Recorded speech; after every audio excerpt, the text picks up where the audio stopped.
I went through a lot as a kid, but who didn't? Everybody did. Who did not, bro? Shulena prison did the same. You know? For the most part.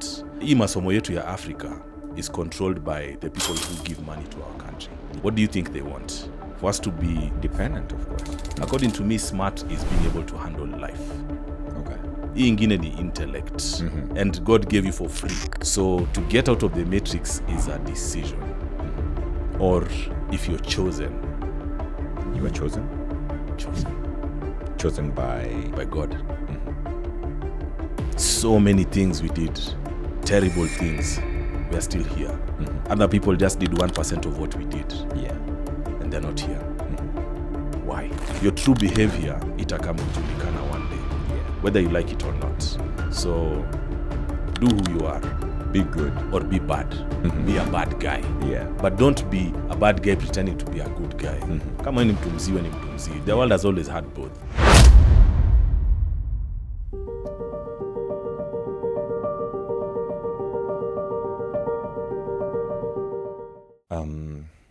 You were talking to your dad a couple of moments ago. Yes, sir.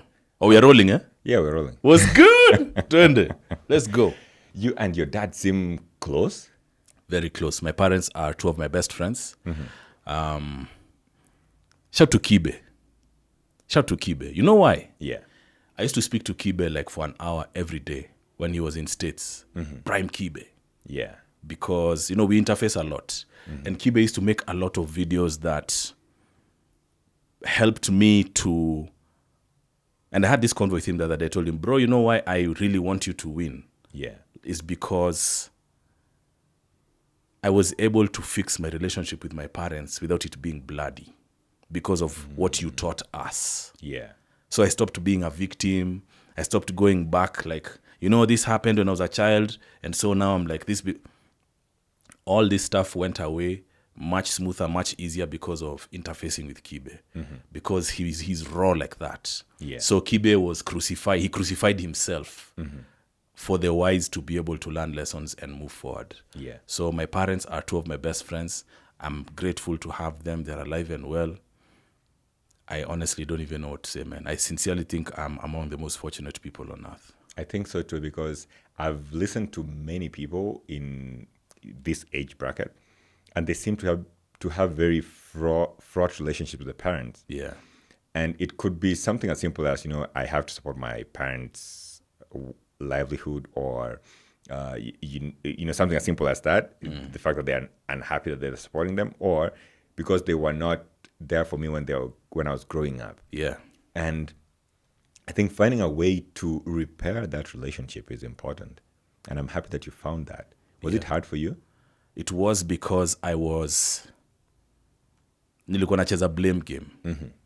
Like all the things that were not correct in my life, I was able to draw a line and say, when I was 2 months and 3 minutes old, this happened and this happened. Yeah. But if you see the people who've done things in this life, bro, and you hear their stories. Have you ever heard of Viktor Frankl?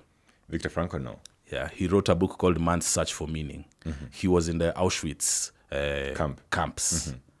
The things he saw. Was he yes. a prisoner? Yes, a prisoner. Okay. A prisoner. And he's such a positive person in his writing. Yeah. So if somebody like that can overcome, why can't somebody who went through hardships? I understand there are people whose parents are unreasonable. Yeah. Stuck in their ways. You can't get through to them. But it's your loss to be chained to your past is your loss. And it's up to you to figure out how to get things right with your parents. You can love them from a distance if they're very toxic. Yeah. Me, I don't have that problem. Yeah. Because my mzee said, put everything on the table. Whatever it is, wekeni kwa meza. Yeah. And now because of interfacing with Kibe, I'm like, you know what? It's me who's been a bitch. Have you talked about that before? Whatever was that you had to put on the table? With my parents. Spoken about it in like anywhere else? No, I've never. Is there somewhere you'd like to go? I spoke with Tugi, my elder daughter, sometime, and she was telling me, Daddy, you know, this is oversharing. I was like, whoa, what? And she's 12. Shout to Tugi, shout to Endo. Yeah. So us guys who are from the music era, the, Pulse and all that. Yeah. in between songs, you had to give people something to talk about. Yeah. So you expose your personal life, you do this, you do So that was intentional. It was necessary to keep the fire going. But now, the more nenda nikihil, the more I become, mzee. Yeah. Mzee, In your head, a mature man in the mind. Then I realized that these strangers on the internet don't deserve to know shit about me. Yeah. Ndawapea ma podcast, ndawapea mangoma. You own the content. You don't own me. You don't own me. If you want Kiki, you know where to go. Akina Nani, you know where to go. Yeah, those guys. Yeah, but there are things now I keep sacred for myself. If they come out, they come out. Yeah. But I'm good with my parents. I went through a lot as a kid, but who didn't? Everybody did. Who did not, bro? Honestly, who did not?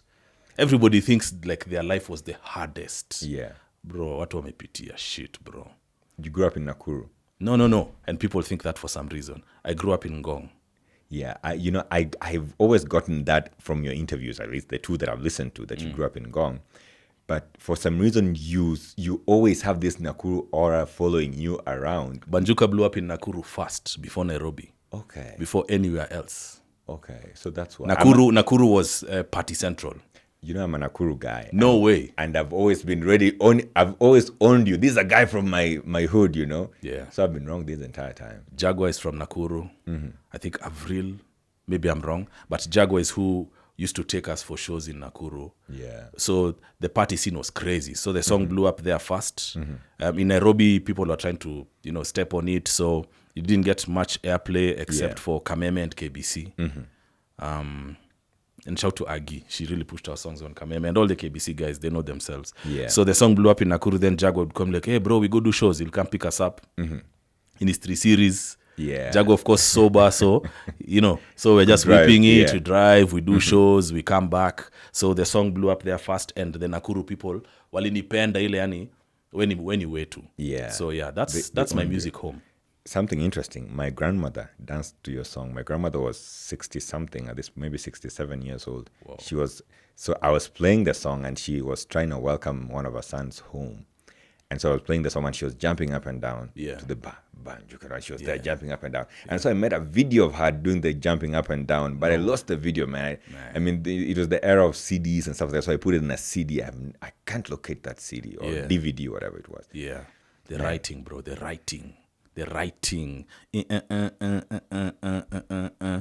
knew I can't sing, but I can create melody loops inside the songs. I just gave you guys free game. Yeah. You can make songs that are timeless if you understand music first. Yeah. Understanding music. That's why I made music for so long that continues to be successful up to now. Yeah. And probably now we're going to hop back into the studio because when you understand how humans feel, you can write that way. Yeah. So, and Kanye West is one of my biggest influences where that's concerned. Yeah. He knows how to write. So, yeah. You are very philosophical. I don't know if you get that a lot. I guess so. I'm a wannabe smart guy. Where has this come from? I don't know. Did you always have this growing up? So, when I came up in music, music ilikuwa ya watu wa mtaa. Yeah. It wasn't for smart guys. So I did the music. Yeah. But God has blessed me with a small degree of intellect. I actually think I'm a damn fool, bro, in this life. Everybody who's humble should. And knowing that is important because it enables you to continuously acquire information. Yeah. Because when you think that you know it all, then you stop being smart. There's a guy who says that it is dangerous to know a lot but not know enough to know that you don't know it all. So you keep telling people that you keep showing up in a way that makes you look like you know everything, but you actually don't know everything, and that makes you very dangerous. The wise man knows he knows nothing. True. And my little daughter also, she has this msanii mouth. So I tell them, smart is what smart does. People tell you, oh, you're smart. No, you're articulate. Yeah. You know how to make words come together. That doesn't mean you're smart. According to me, smart is being able to handle life. Okay. Hii ingine ni intellect. And God gave you for free. But that is not smart. And a lot of smart guys really struggle in life. True. Because school hypes you. When do you say? Then you come out here, bro. Unatandikwa. Bro, niliingia River Road after form 4 na mitu msi hata ajui kusoma. Yeah. Bro, ukiona vitu wamefanya in life. Then you start figuring out, okay, this life is not about those things. Yeah. Can you interface with people? No, can you first interface with yourself? Mean you say. Yeah. Can you relate with other humans? Can you be able to earn a living and sustain yourself on this earth? Can you be able to figure out this person is good for me, this person is bad for me? Hiyo ndio smart. Yeah. Hii ingine bro ni akili wasa walipewa free, and most of the people it doesn't work out for them. You know, you're talking about this, and I'm thinking about, there's a guy who came out recently on TV, maybe 2 years ago on TV. The guy was smart all through his school life, and I think he eventually went to university for actuarial science. I think actuarial science is you need to have some level of intellect. One of the most difficult courses. Yeah. Yeah. And he was now, he was looking for a job, but he wasn't able to find any.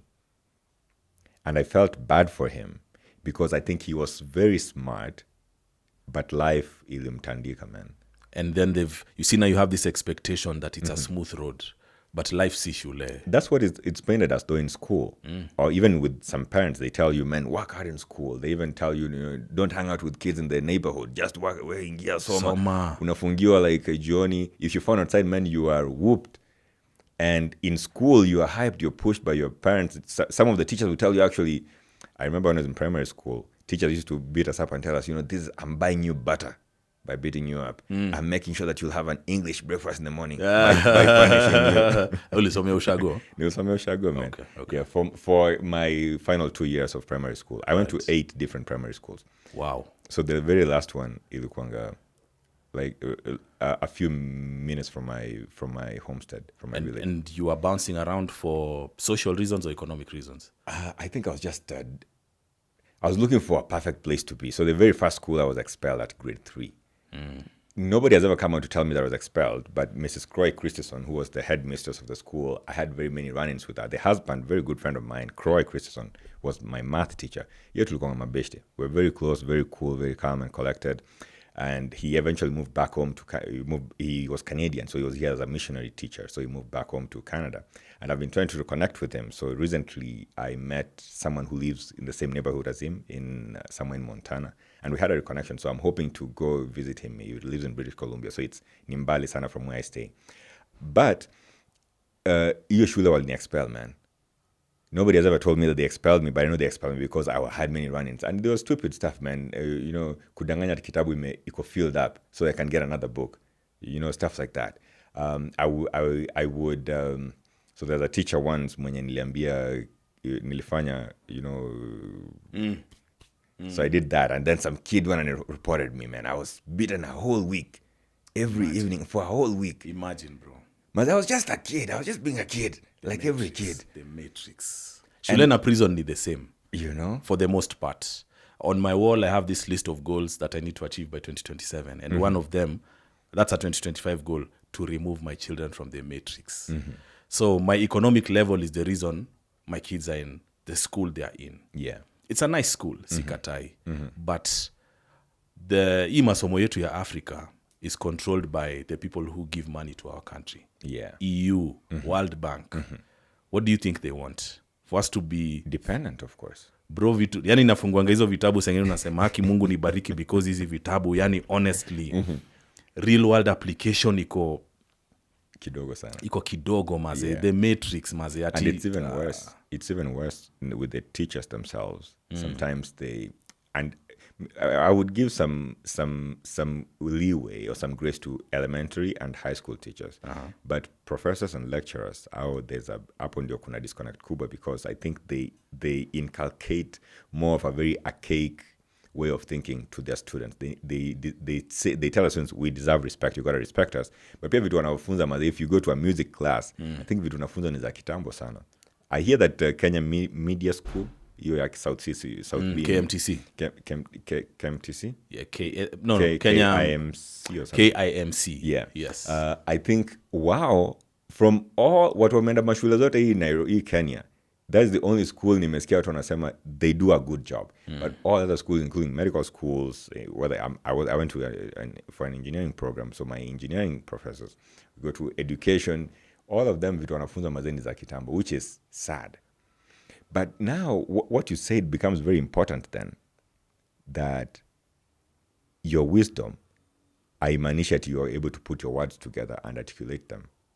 Right? That smartness doesn't necessarily mean that you're putting your words together and articulating them. You need intellect, you see smart. Yeah. Smart ni, you drop this guy in the middle of town and he can make some calculations. Yeah. Vile tu wase utoka ushago. Ndio maana sa ushago make it. Yeah. Them they are smart.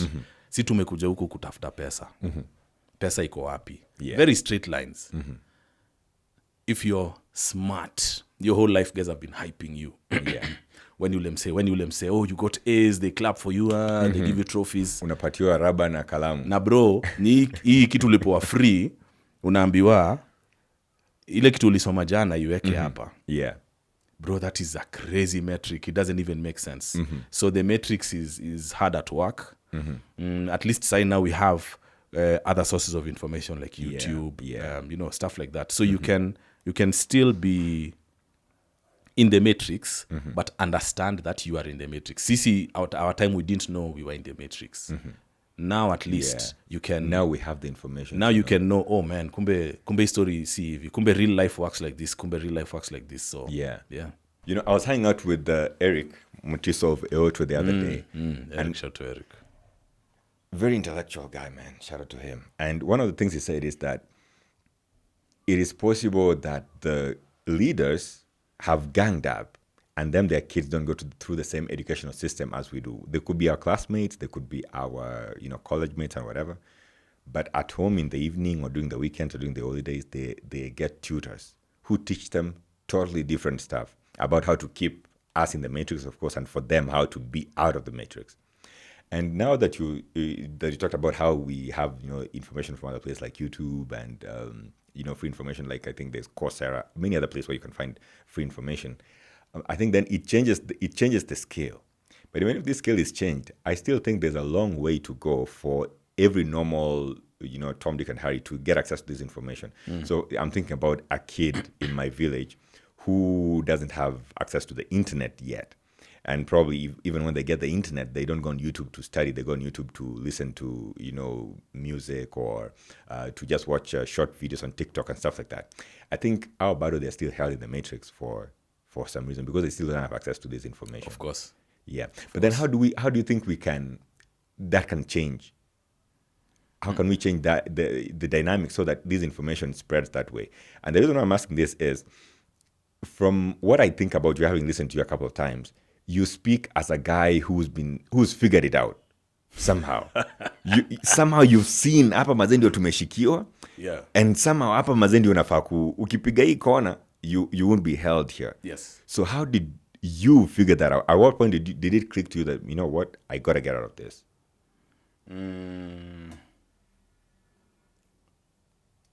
When I started going to bars, I was young. And I liked the beginning part of it. But it would get to some point where I'm bored out of my mind, but we're in the club. Yeah.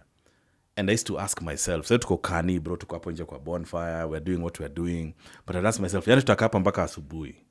But everybody else was having a great time. Yeah. Wako, zimewashika. Me, I'm like, if there was no booze, yani, there was, kama si pombe na mademo rembo, there's nothing for me here. Yeah.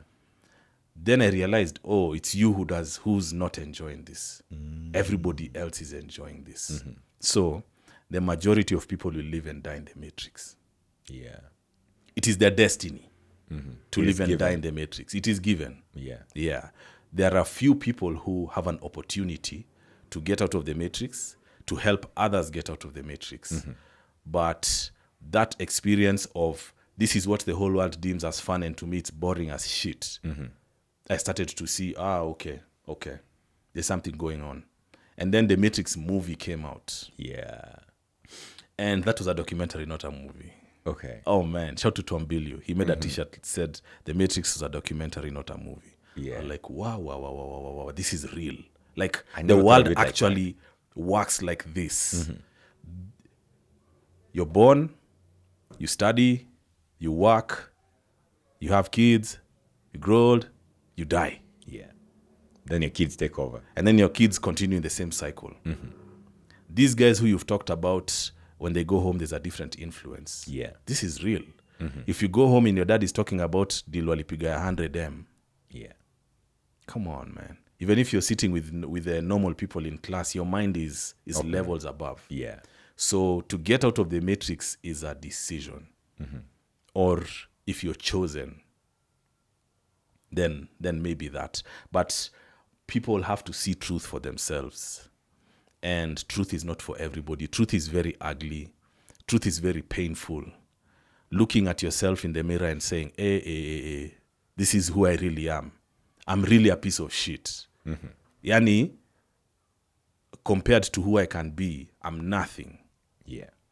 Then you start, How do I get out of here? like me when I was in high school. You know, I used to be a kid with headphones on. I remember I was like maybe 12, 13. I'm listening to music. Mazee imenishika, I'm a kid. Then my dad one day told me, Wawero, I wish you would love your books the way you love that music.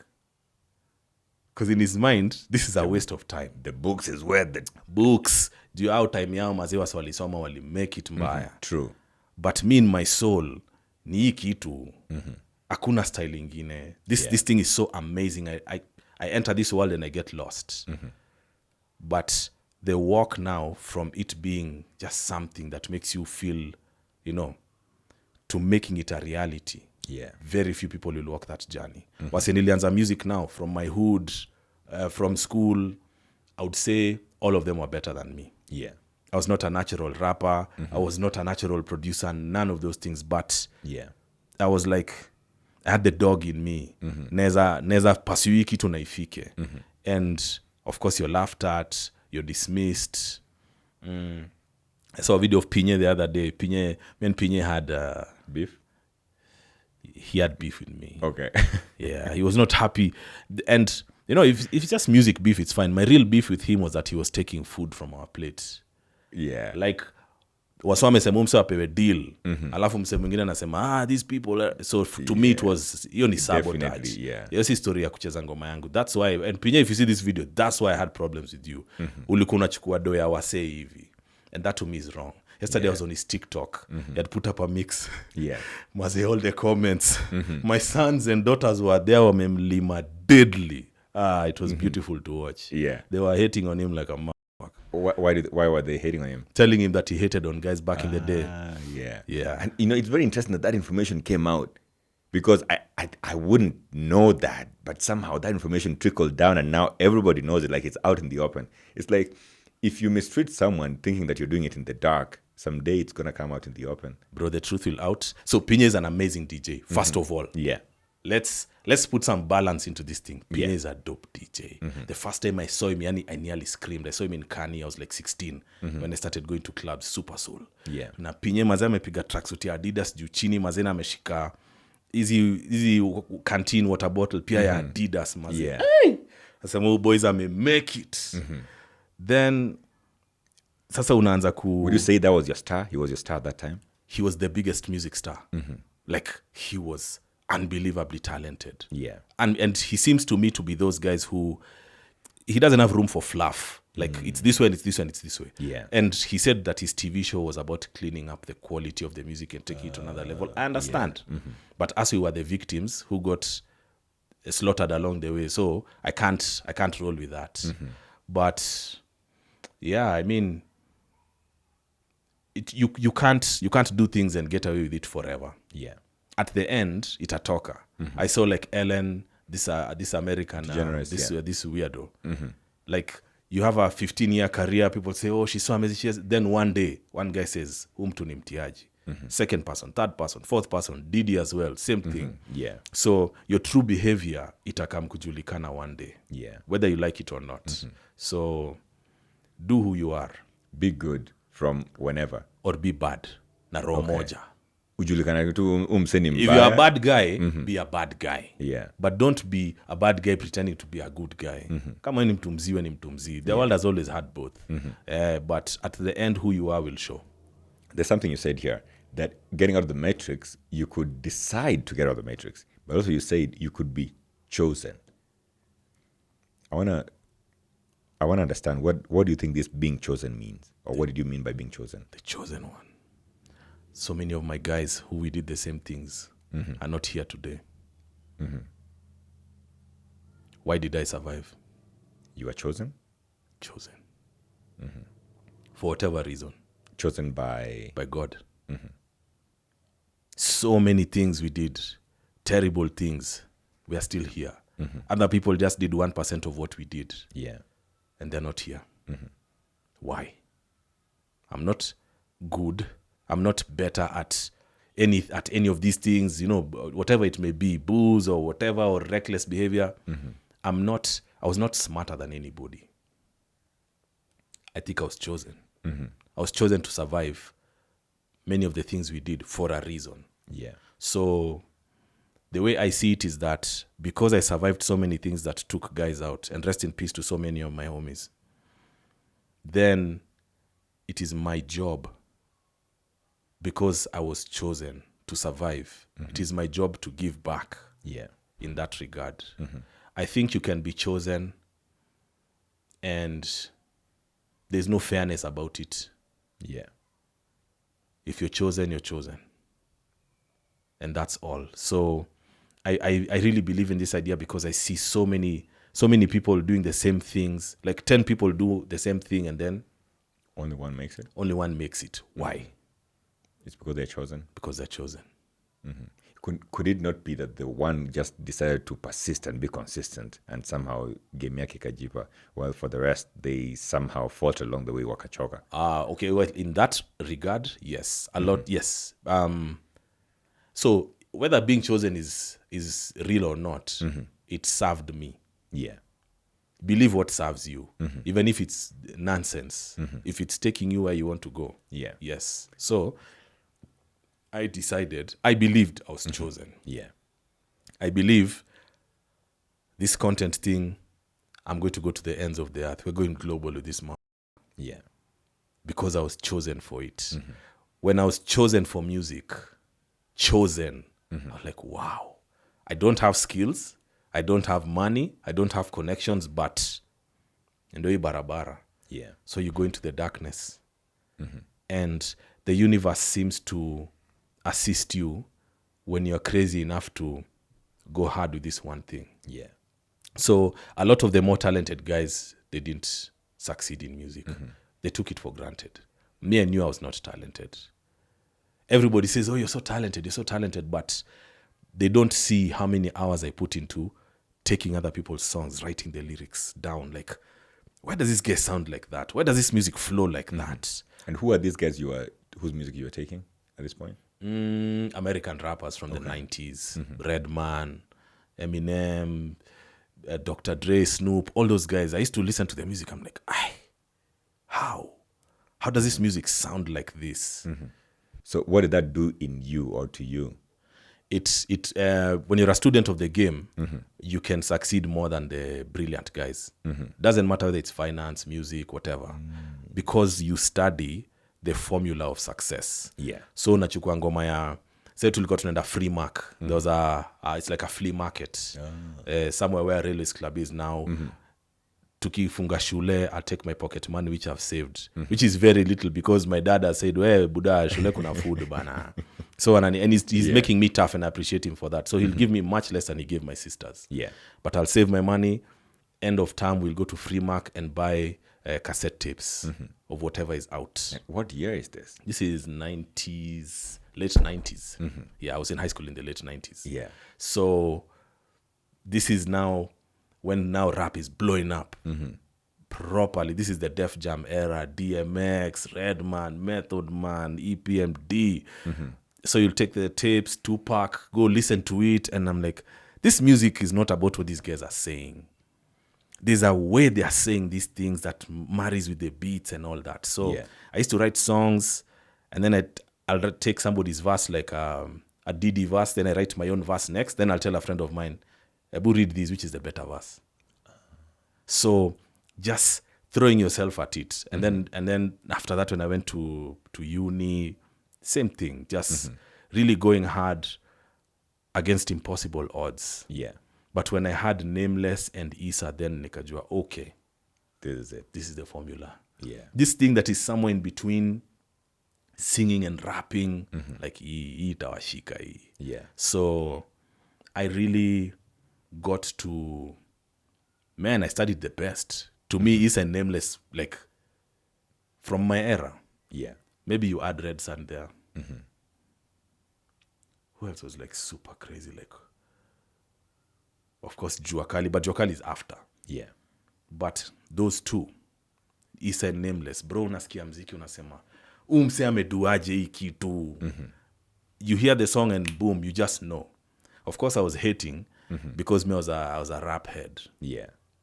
But I had friends who helped me out. My Gandiza guys, shout to my Gandiza guys. My Gandiza guys showed me like, bro, there's another side to this thing. And then when Steve-O, man, actually, this is a good opportunity. Steve-O, I'm sorry, bro. Sawa. This is Musyoka? No. Steve-O, Mr. Votes, the guy who made the Banjuka beat. Yeah. Steve-O, I'm sorry, bro. I'm very sorry. What I said on the CTA was how I felt, but man, I didn't mean for it to become like a fiasco. I talked about, we had an incident once where we got into a fight and I got really injured. So my guys, 111 Mafia, like, bro, I was bleeding out. And then they carried me to the studio. Of course, nimekunywa saa hiyo. Yeah. So you can't even clot. Juu umekunywa pombe vizuri. So blood in a Bro, I'm bleeding out. Slim maze anatoa rolls za tissue, bro, kwa bar maze unatoa roll ya tissue. Bro, it just keeps going.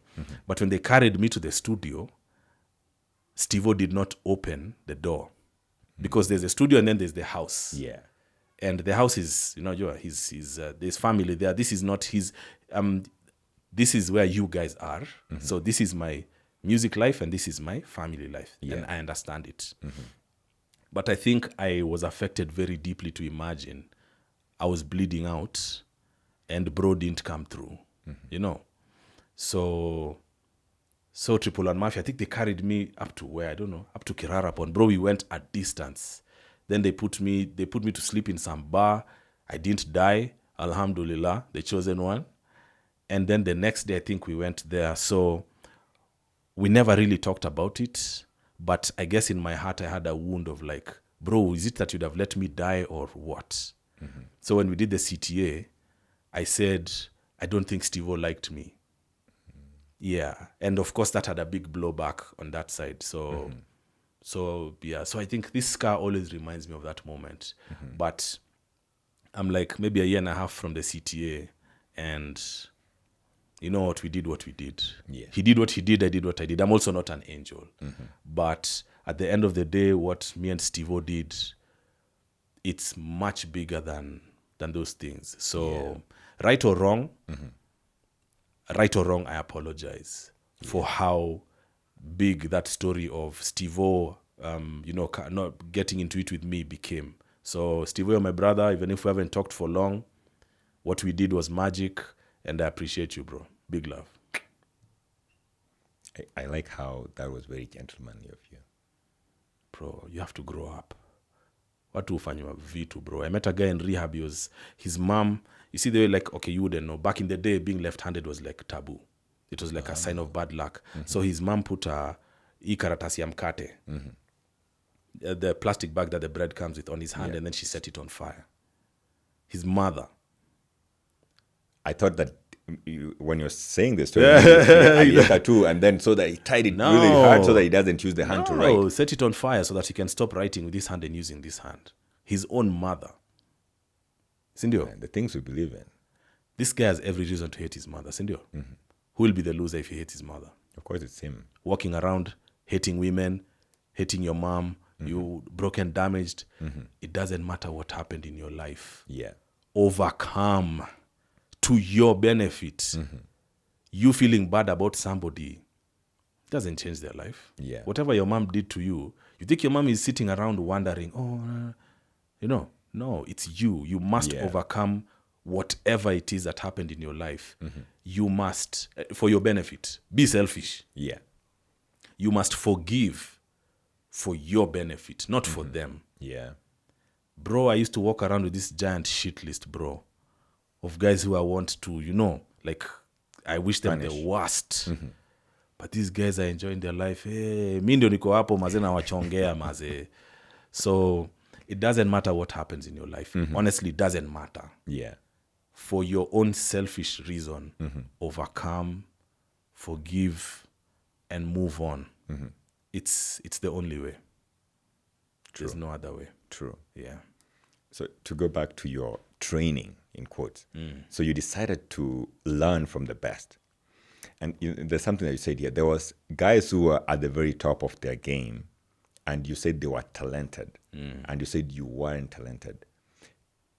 Why would you say that you weren't talented, and yet clearly it is possible that their talent only came out because they probably also did what you did? They studied something about other people's music. And maybe somewhere when they became big, they stopped. And maybe that's why you surpassed them, because you never stopped. So a song like Banjuka, which is a song everybody, is Banjuka my biggest song? Depends on your era. Yeah, during my era, it was the biggest. Yeah. And you see, that's the beats. That's the beat. The beats. So I was never going to rap on that beat. Ever. Hizo beat gani? Hizo beat za mafala. Mimi nataka beat ya hip hop ni rap. Steve-O is who told me, come back down to earth. Wachana hizo mavitu za hip hop za rap. Yeah. Sikia hii kitu. He drummed it into my head that dance music is what is going to take us out of the trenches. Is that talent? It's not talent. It's just taking what you have and... It's a combination of factors. That song is what now, that's where my writing game changed. Because I used to listen to kina Jua Kali nasema, ni vitu gani? Hizi ni mafala. Ni mafala wa Eastlands. Kuna kitu wanaimba. But every day, the song gets bigger, the song gets bigger, the song gets bigger, then another one, then another one, then another one. And the audience keeps growing and... Mziki imetoka Eastlands, sasa imeingia kila mahali. The rest of the country. So kiburi sasa inaanza kushuka. You realize, we ndio fala. Kinajua si mafala, we ndio fala. You are. Wewe ndio fala na iku rap yako. Wewe ndio fala. So when does that change for you? When did you realize?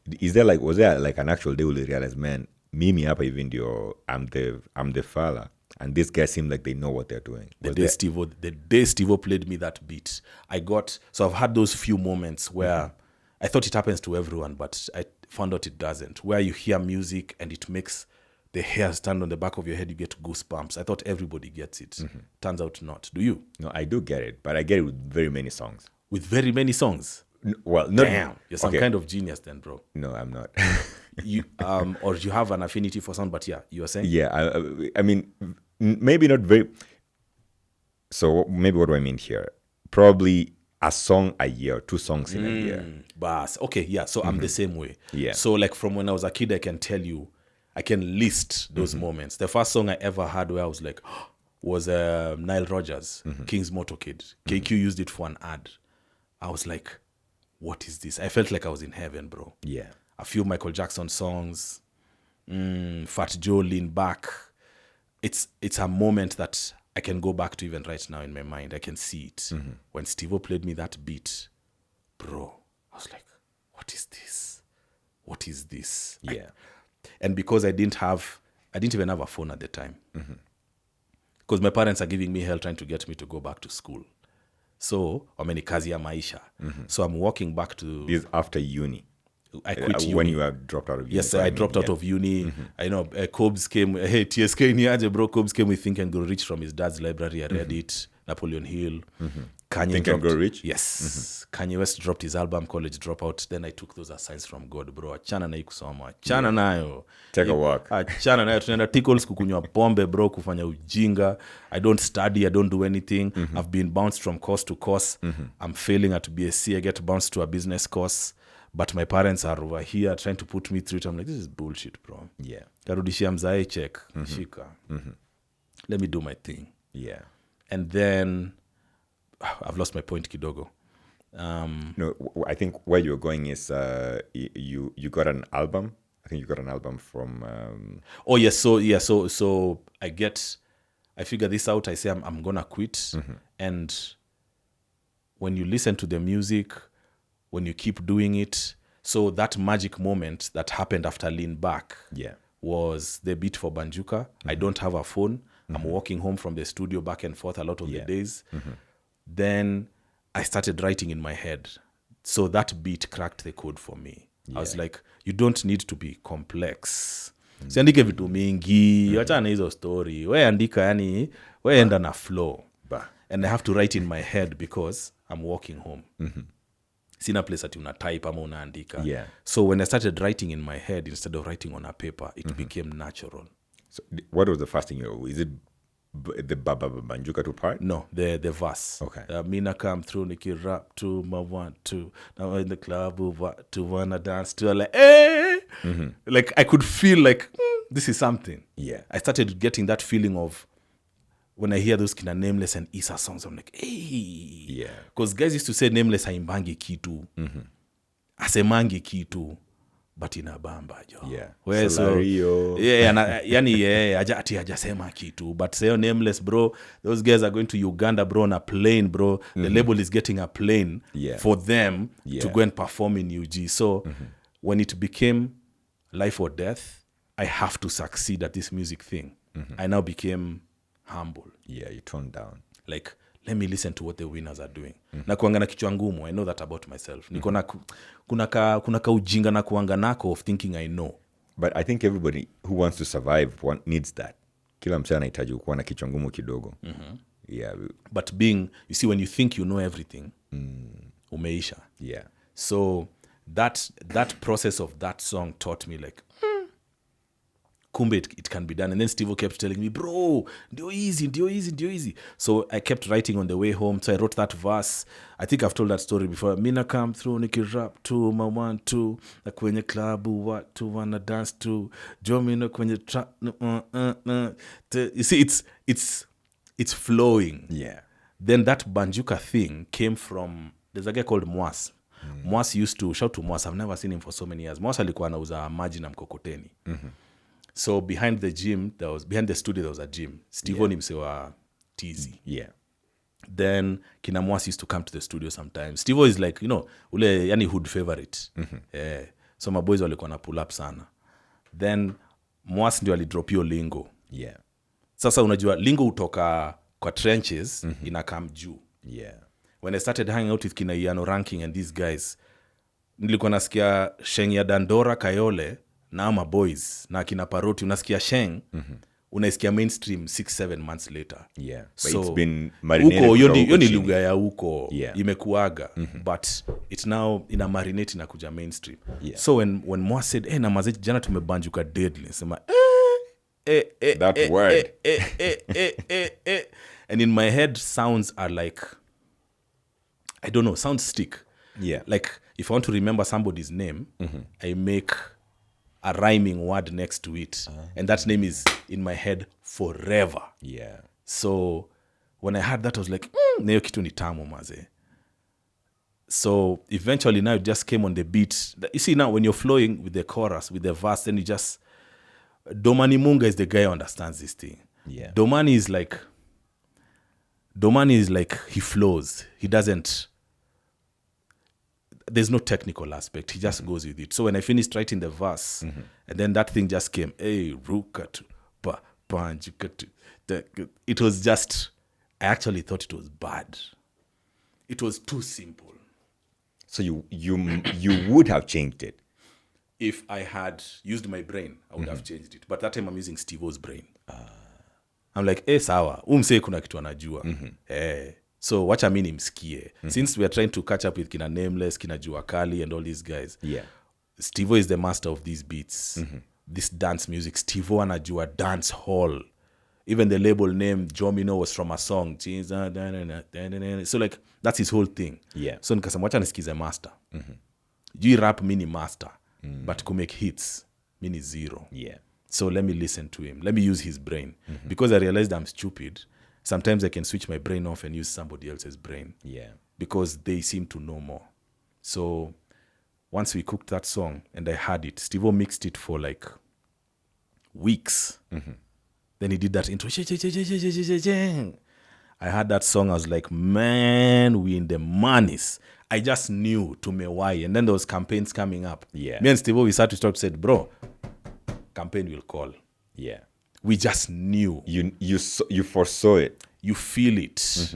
And when you do it once or twice, now you start to know. The songs you just enter the studio like, okay, this is a banger. Yeah. But it took so long to blow. So Banjuka is 2006. Damn, it's coming to 20 years, eh? It's 06. Yeah, it's 19 years now. Yeah, we recorded in 06, but it blew up a year later. Yeah, 2007. Conviction, mzee. We're testing that song everywhere. And I say so, Steve-O was producing on a home theater setup, 2.1 surround. So you have the bass speaker and utu tudogo, utu twa juu ya meza. Maze alikunje hiyo track. We used to go to matatus, we test it. We go to the keg bars, we test it. Like, hey, hii ngoma maze. Hii ngoma ndio ile. But the whole world is telling you your song is bullshit. Pinya amesema ngoma ni bullshit. What about the ground? Like, why are you playing it in the guys are feeling it. You see, this is the trenches. Yeah. Trenches zina respond to vibe. Na wezi wa force kitu. Hao ndio the culture creators. This is why guys like Wakardinali are so successful. Awezi peana kitu huko. Yeah. Kitu inaweza toka huko. You can't put anything there. Yeah. I don't want to mention names, but there are artists who like you'd think they are big as shit out here. Bro, ingia mtaa kuna mse anawasikizaga. Yeah. They are big in corporate. Corporate circles. Oh my God, oh so and so. Huge. Yeah. Ingia mtaa wezi sikia mse. Impossible. A song like Anguka Nayo. There was, yani, hii imetoka mtaa. I feel like it wasn't pushed. It just came out. I feel like whatever pushed it was probably TikTok videos of people organic, just sharing it. Don't panic. Yeah. Ni moto. Like, hii imecreatiwa huko. Yeah. And these guys are the purveyors of culture. Always. But they are not necessarily the ones who make the money from what has been created. You see, like a guy like Patello. Like, you just see that guy on a video. Umse ni star. Yeah. I mean, the way is Umse ni bas. Yeah. Now you're talking my language, bro. How need ukimwona tu kwa simu yako ni star. Kitu inatoka kwa mdomo yake ina bamba. Yeah. Like, this guy brought us into this culture of hizi mawaya nini machain jinga bro na masenke. You know, kina Master VK, all these guys, you see the content, you're like, man, this is organic and people love it. Yeah. Think about the artists who, like, not manufactured artists, real stars. That thing creates itself and you can't kill it and you can't buy it. You can't. That's why guys like Dr. Dre or all these guys, they go to sign guys huko ndio hii stuff inatoka. Yeah. So at that time, us, we were in the trenches. Tunaenda base ya keg bro, tunaperform, unapanda juu ya meza hivi unaimbia wase. The song is playing on a small TV up there. You're dancing, you're dancing for guys. You're like, hey, okay. Trenches zikikubali, it's gone. Yeah. So that was the path. That was the path to greatness with the music. And after that, it became something you can do. There's a time when, of course, my writing became very bad. I opened a marketing agency. I'd been to rehab a bunch of times. And in my head, nikaanza kuconnect mziki na shida zangu za pombe. So you're like, I gotta step out. And also, I'm listening to people like a bitch. Yeah. Yani mi mjinga nasikiza watu. Yani wananiambia, okay, so I'm saying, hey, mziki basi itaniua. Na ni pombe inataka kuniua, si mziki. Actually, si pombe inataka kuniua, ni mimi. Sijashika demons zangu, nikaziambia, tulia. Haiwezi. It was very painful to accept I cannot drink. Yeah. How? Everybody drinks. How can I not drink? So, because of that, I kind of went into corporate. We did okay over there. But sasa after kuingia corporate bro, alafu naingia kwa ofisi za watu, hello, how are you? Lazima uvae suti vizuri. But my face card is crazy. So tunapataga madeal. It's like, so it's either, hey, I love your songs, or hey, my children love your songs. Madeal. Bro, unaingia, sasa niko kwa studio mtaa. Bro, unaandika nonsense. Unaandika mziki bro, hakuna kitu. Nothing is coming. Auko kwa vibes. Ushakuwa mse wa biz, maze. Ushakuwa mse wa kupiga buttons. So, I've had those moments where I couldn't write. Now I'm in a very good place. So, yeah, I think, Maswali ya polisi, did it come about in the same way also? Oh, Maswali was crazy, bro. Maswali tulikuwa, I was on my ass, bro. Financially. Yeah. Did it come after Banjuka? Of course, way after. Bro, my era has been long. Maswali ya polisi is 2010s. Yeah. So, Because I'm remembering playing it in me and my uncle listening to it. I remember this day, particularly in the village to Mekatu. And then I'm recording a video. This lady is just walking past our car. So just the way she was walking the village, carrying firewood on the head, I said, this is a very good video. And then I just started playing it. yeah. Una maswali mengi, kwani wewe ni polisi. And it just fit with the way she was walking, the way her feet were moving. So I'm trying to remember what year that was, maybe 2013-ish, 2012-ish. Should be around there. Be around there. I'm not so good with the dates, but yeah. This is after my gospel wave. Yeah. Yeah. You went into gospel a little bit. So I had my gospel wave because my faith in God is one of the reasons why the booze didn't kill me. Yeah. But I didn't have a good experience in gospel. I found, yani sikukuta wase tunaweza kwa real now. Yeah. Because pia ni nini usanii. Religion pia kuna usanii ndani. Yeah. Yeah. You gotta know how to... And these cliques and all that. So I was like, mazie iwezi nikachana nayo. Then I was watching PNU campaigns. Maze, naona wase wakiingia hapo kwa stage wana perform kina Jua Kali. Because now me I understand the business. Ndio. Yeah. Naona Mani Ngwe ameingia hapo na Samumsa ametoka hapo na 100 Gs. Jua Kali ameingia hapo 100 Gs. Bro, sayo maze kiateka amenipitisha bili ya maji chini ya meza. Shwing! Chini ya mlango. Yeah. So sita maze. So sita imenitoa mbio. I'm like, this is bullshit, bro. I need to get back in the game. This is what I'm good at. Yeah. So I looked for Visita. Visita was Steve-O's protege. Steve-O, Banjuka producer. Yeah. Steve-O Jomino. So Visita is also one of those like, wow. Visita is one of the most greatest musicians I've ever met. And I've been, like, he's in my list with Kina, Michael Jackson, Kabza De Small, Jay-Z. He's in that list of unbelievable depth in music. Wachana mambo ingine ya tuongeangi sijui tulikosana depth. Yeah. This guy makes beats that you don't even need words to. So I look for Sita. Sita had learned a lot from Steve-O. And then now created his own twist. Yeah. So I looked for him. He was at a spot in Karen. I saw him. I was with my sister Tina. Hey, shout to Tina. So we were just trying to cook something. What I had in my head was, I know the tempo needs to be this and this. Yeah. So he starts, making it. So I start hearing things in my head. Hey. Then the line just dropped on Maswali mengi. Kwani where the police? Man, it started to go crazy, bro. Yeah. I'm like, this is going to be a banger. But Sita sometimes gets ahead of himself. Then he starts overproducing. Like, yeah, but me, I understand stripped down music is the best. Isikuwe na vitu mingi. Basics. But I think simplicity is good. And I'm going to switch gears here, talk about a building. I mean, to compare building to music. So recently, we were doing a project with my uncles, and we were putting up a structure in the village. So all of us live together in the village. We spent a lot of money in putting up the house. Then we were doing the ceiling, and my uncles were thinking of doing decorations on the ceiling. I'm like, these things, they go out of season, out of fashion. Every couple of years there'll be something new. But if you put something simple, if we have something simple being a straight ceiling with no decoration, no madoido, no nothing, that one is timeless. You go to the White House, you go to the Royal Buckingham Palace or whatever.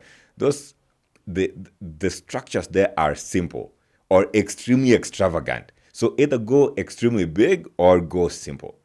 And I think it always becomes timeless. And I think this also speaks to music. When music is simple, madoido sio mingi, it also becomes sweet. Everything. My days as a graphic designer taught me, because I started making money in Nairobi by designing business cards. Yeah. Ndio ilikuwa hustle yangu ya kwanza yenye iliiva. Photoshop, mnakaa chini mnaicrack. And I learned along the way, less is more. Yeah. As you've said, this is the case for everything. And bro, you're quite an artist, but you've not pursued it.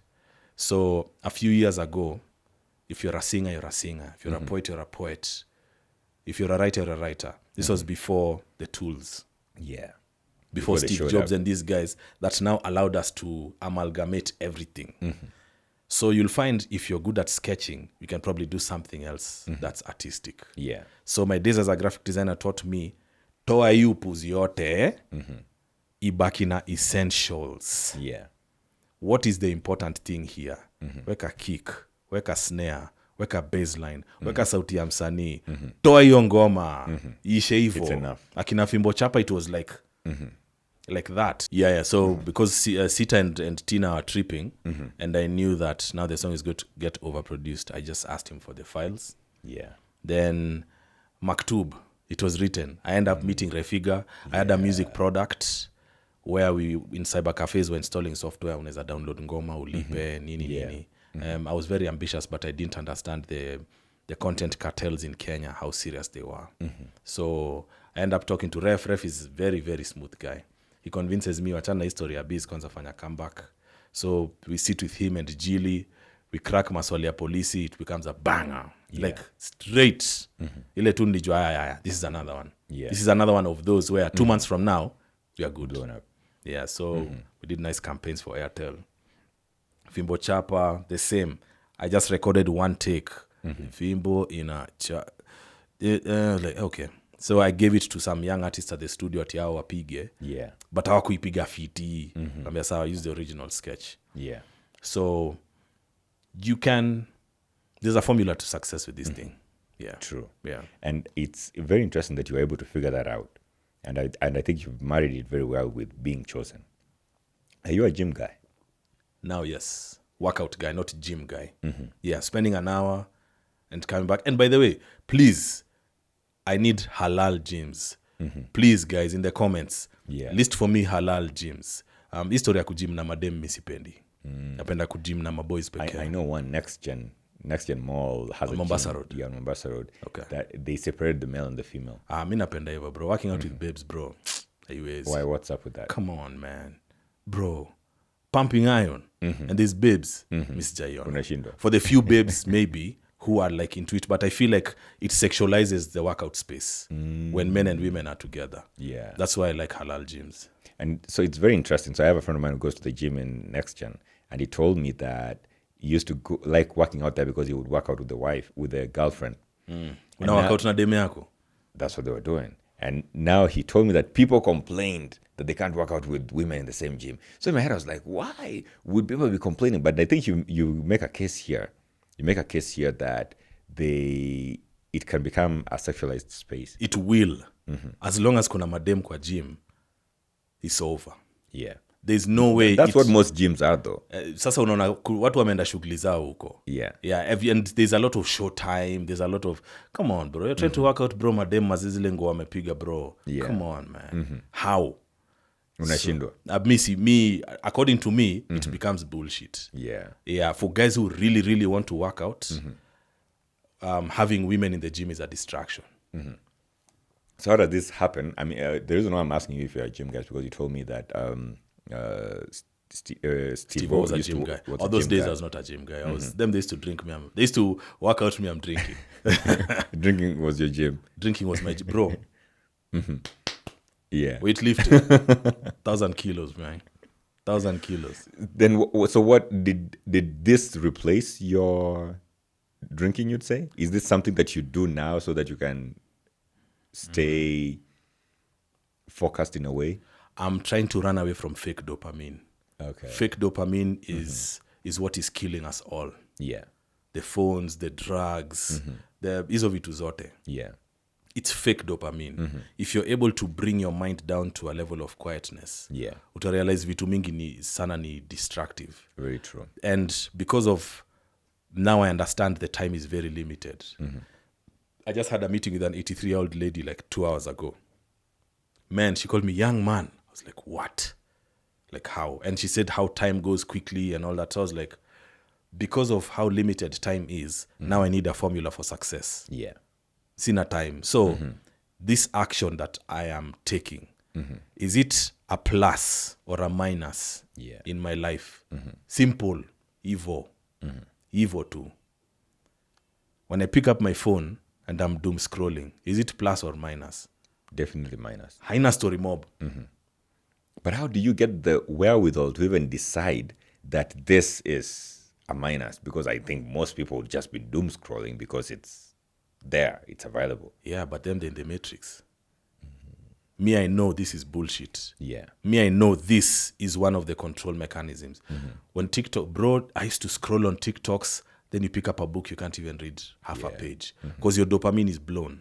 So now I have to have those hard rules. So I just went into this new zone where I listen to David Goggins' content day and night. And I realized this guy is not lying. Yeah. This guy is not lying. If you can reach a place where your mind is on the floor, and me, my mind cannot be on the floor when I'm getting high. Yeah. I can't.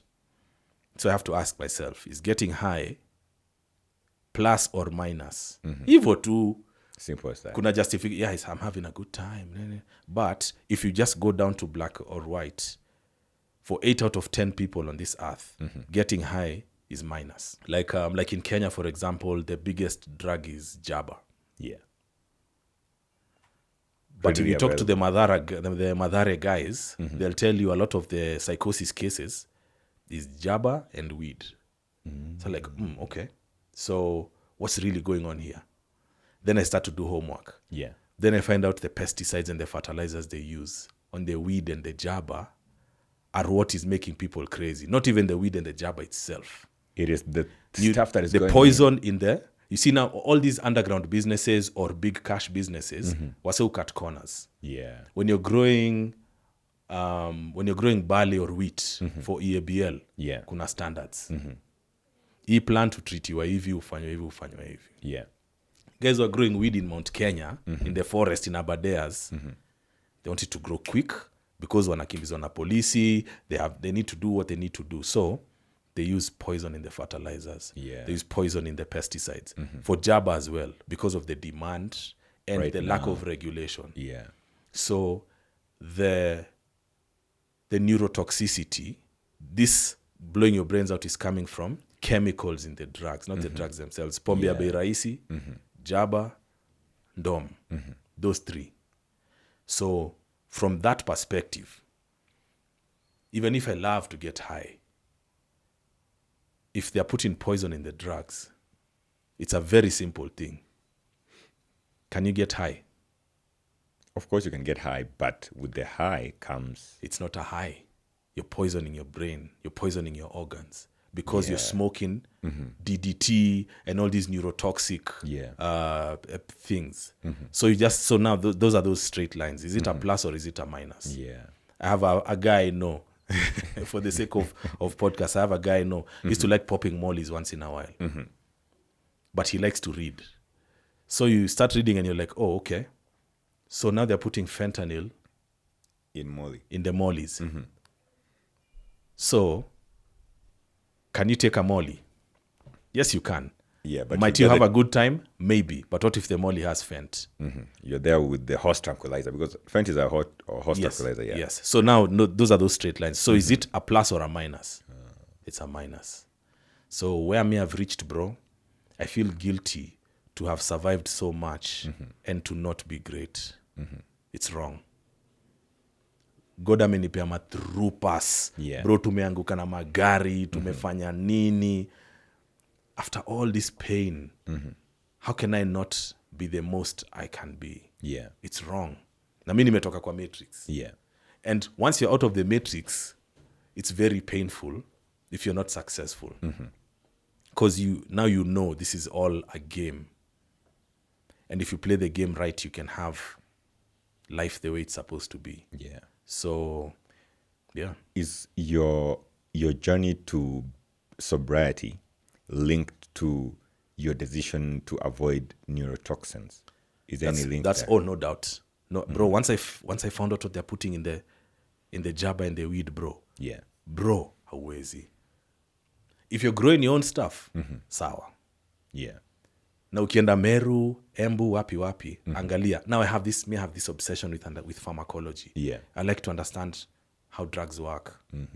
Unfortunately, now I can't take them, but I love to read about them. Every time I see young people wenye kichwa imeruka, green haikosi. Yeah. Hapa. And that says something. So based on the fact that they're putting poison, they're not waking up to poison their users, but they're putting poison to make it grow faster or protect it from pests. As a person who knows, how can you? You can't. That's rolling the dice with death. So I see too many young guys wenye wamerukwa na kichwa. Mi nikiwa mtoi vijana wako wanarukwa na kichwa. Guys can argue all the fuck they want. But what do you think about food? Because I think that food now is getting the same. The Matrix. They want us all gone. And I tell guys, like, nyie hamuelewi. You guys don't understand. We're in a battle of good versus evil. Hamuelewi mahali tuko. The improvers that they're putting in the flour we eat. Yeah. At a slice of bread inakaa kwa shelf 1 week, haina mold. That is very... What the fuck are you telling me, Very bro? interesting, man. I What used to the buy fuck bread. are you telling me, bro? If you buy bread 20 years ago, that bread is not lasting 2 days in your fridge.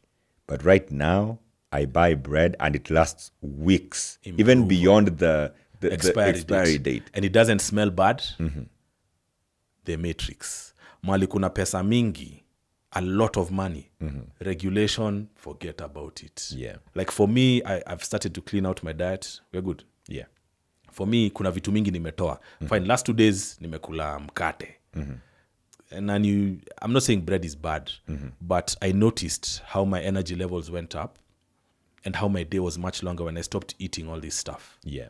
I figured out some hacks, like vitu kama chapati, because guys love them so much. There's other flours you can use. What the Asians use, these easy flours, zimetengenezwa na Aramanth.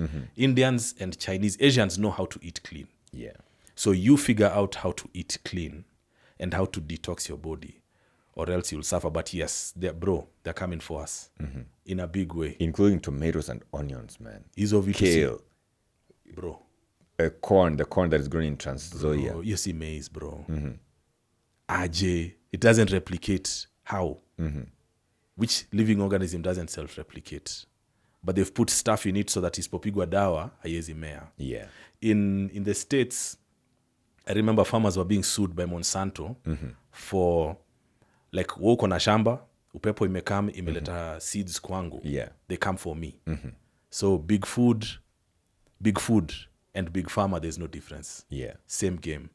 And this good versus evil battle, which sounds like bullshit when I say it, but some people will understand. Yeah. There's guys who wake up every day and their job is, how do we unalive as many humans as possible today? And how do we do it? Akina Gates, they came up with meat that's not meat. Yeah. Why? I mean, the argument there is that they are being humane to cattle and chicken. And cattle is poisoning the atmosphere because of the CO2 production from the fats of cows. If you don't, if this is now social pressure. Yeah. Utaona ujinga kwa simu yako, kwa TV, usikie kwa jirani, you'll hear bullshit 1,000 times till it makes sense. Yeah. Like, yeah, by the way, ni ukweli. Hizi ng'ombe kunyamba itamaliza dunia. Wasa wache kukula nyama, bro. Tukule nyama fake. It's bullshit. And once you see it, you can't unsee it. But when you think about it, though, I think the meat you're talking about they were producing is the one that is done by cell culture, like in a lab-grown meat. Yeah. When you think about it, it's more expensive to produce lab-grown meat than it is to produce a chicken, for instance. Lab-grown chicken breast is going to be more expensive. And yet, they push it. as a mainstream solution. What does that tell you? I think, I'm not sure they're pushing it as a mainstream solution. I think what's happening is startup companies are trying to show this as a cause so they can get investors to invest in them to continue growing. Because if they don't show that case, then why would I invest? Why would a serious investor invest in their production? It is the same case that I make for us trying to go to Mars. So it is going to be way more expensive to take you and me, my offspring and your offspring, and everybody else to Mars than it would be to make Earth habitable for all of us. Yes. And so all these cases that, for example, Elon Musk is trying to do to take people to Mars, I think it's just to push humanity, push the humanity frontier and show that humanity can do this. Yes. When we're growing lab meat, we're saying that we know how to do this and we are trying to do it. And this is why we can do this. But I don't think it can offer mainstream solutions. So going to Mars or, living in space and stuff like that, I think it's only for the super rich and folks like those who would want to experiment. They've experimented everything. So you are a Christian. There's a preacher that I listened to from South Africa. His name is Ketelo Masibuko, and he was talking about the Corinthians. So apparently the Corinthians were very, very wealthy, and they used to experiment with everything. So all these things that we hear, the ladies are done for in the Middle East, where a guy flies you from Rwanda or Kenya or, Mexico to Middle East, pays you $10 million and does anything and everything to you. So that's what the guys in Corinth were doing, because they were very, very rich, very wealthy, and they just tried out their sexual fantasies. When you have no problems, you look for problems. Exactly. Yeah. And I think that is exactly what's happening with these ultra-rich folk. They are so rich. So what is the next frontier? The next frontier is space or the ocean. That's why I think we had the guy who was going into diving into the ocean, into the Titan with a small submersible and controlling it with a game controller. And all these folks who are trying to get us to Mars, or live in space. So Bezos is trying to make us live in space. I think what's the British guy, Branson is trying to get us to just go and tour space and come back. And Mars is trying the ultimate goal of taking us to Mars, making us a multiplanetary civilization. Which I mean, there's I guess at this level of success, and human beings, we are born to conquer, to dominate. Yeah, that's very different from this transhumanist agenda. Yeah. The cabal wants to take humanity to another level. Okay. By merging us with machines. By depopulating the useless eaters. They call us Africans useless eaters. You guys are sitting on gold, titanium, copper, platinum, and you guys are useless on this earth. Amna maana. So depopulate Africa? Depopulate. Okay. And what kind of person wakes up and say, let's terminate these people? Find the videos, Bill Gates saying, using the thing that can't be mentioned so that you're not demonetized, using that thing, we can reduce the population of Earth by, I don't know what percentage he said. I think it was 30%. These videos. Of him saying that. What kind of person wakes up to say, let's knock out 1 million guys? It's not a person. Yeah. It's a force above the person. So these guys have become demigods, you'd say? No. They serve evil. Okay. So they are controlled by the devil? Yes. Okay. Yes. But aren't these the same guys who gave us computers? Nope. Bill Gates didn't do shit about computing. Okay. I mean, at He least did that's what the mainstream brand knows. Brand that your guy is sitting somewhere in a laptop. Bullshit, bro. Nothing like that. So what did he do? He's a good businessman.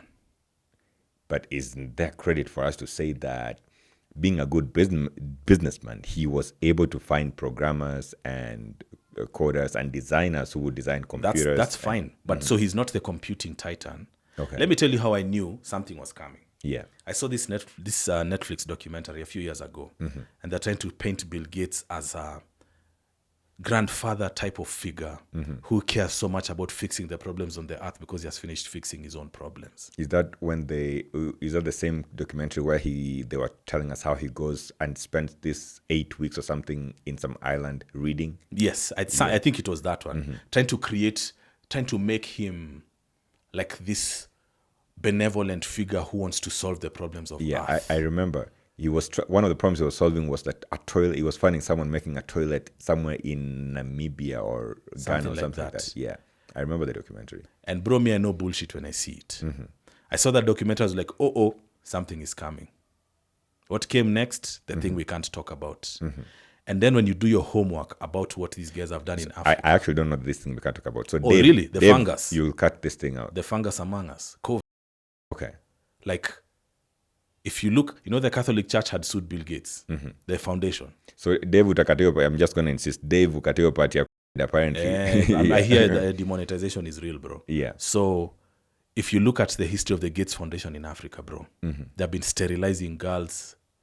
They've been injecting guys with experimental drugs.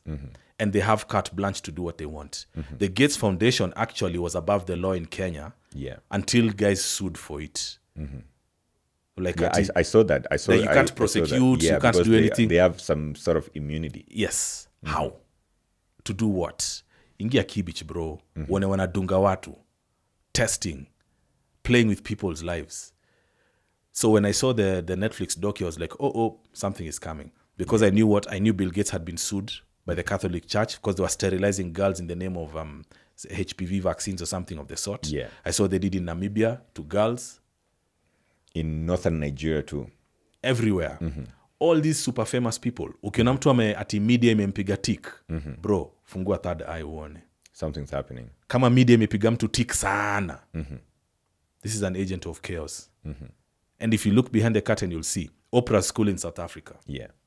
This wonderful woman who has done so much for her home city and she's done jack shit for her own people, goes to South Africa to open a school for girls. Next, what do you hear? Girls are being used. In that school? Yes, they were using this school as a conduit to take girls to shuffle girls to America, to their fellow evil people.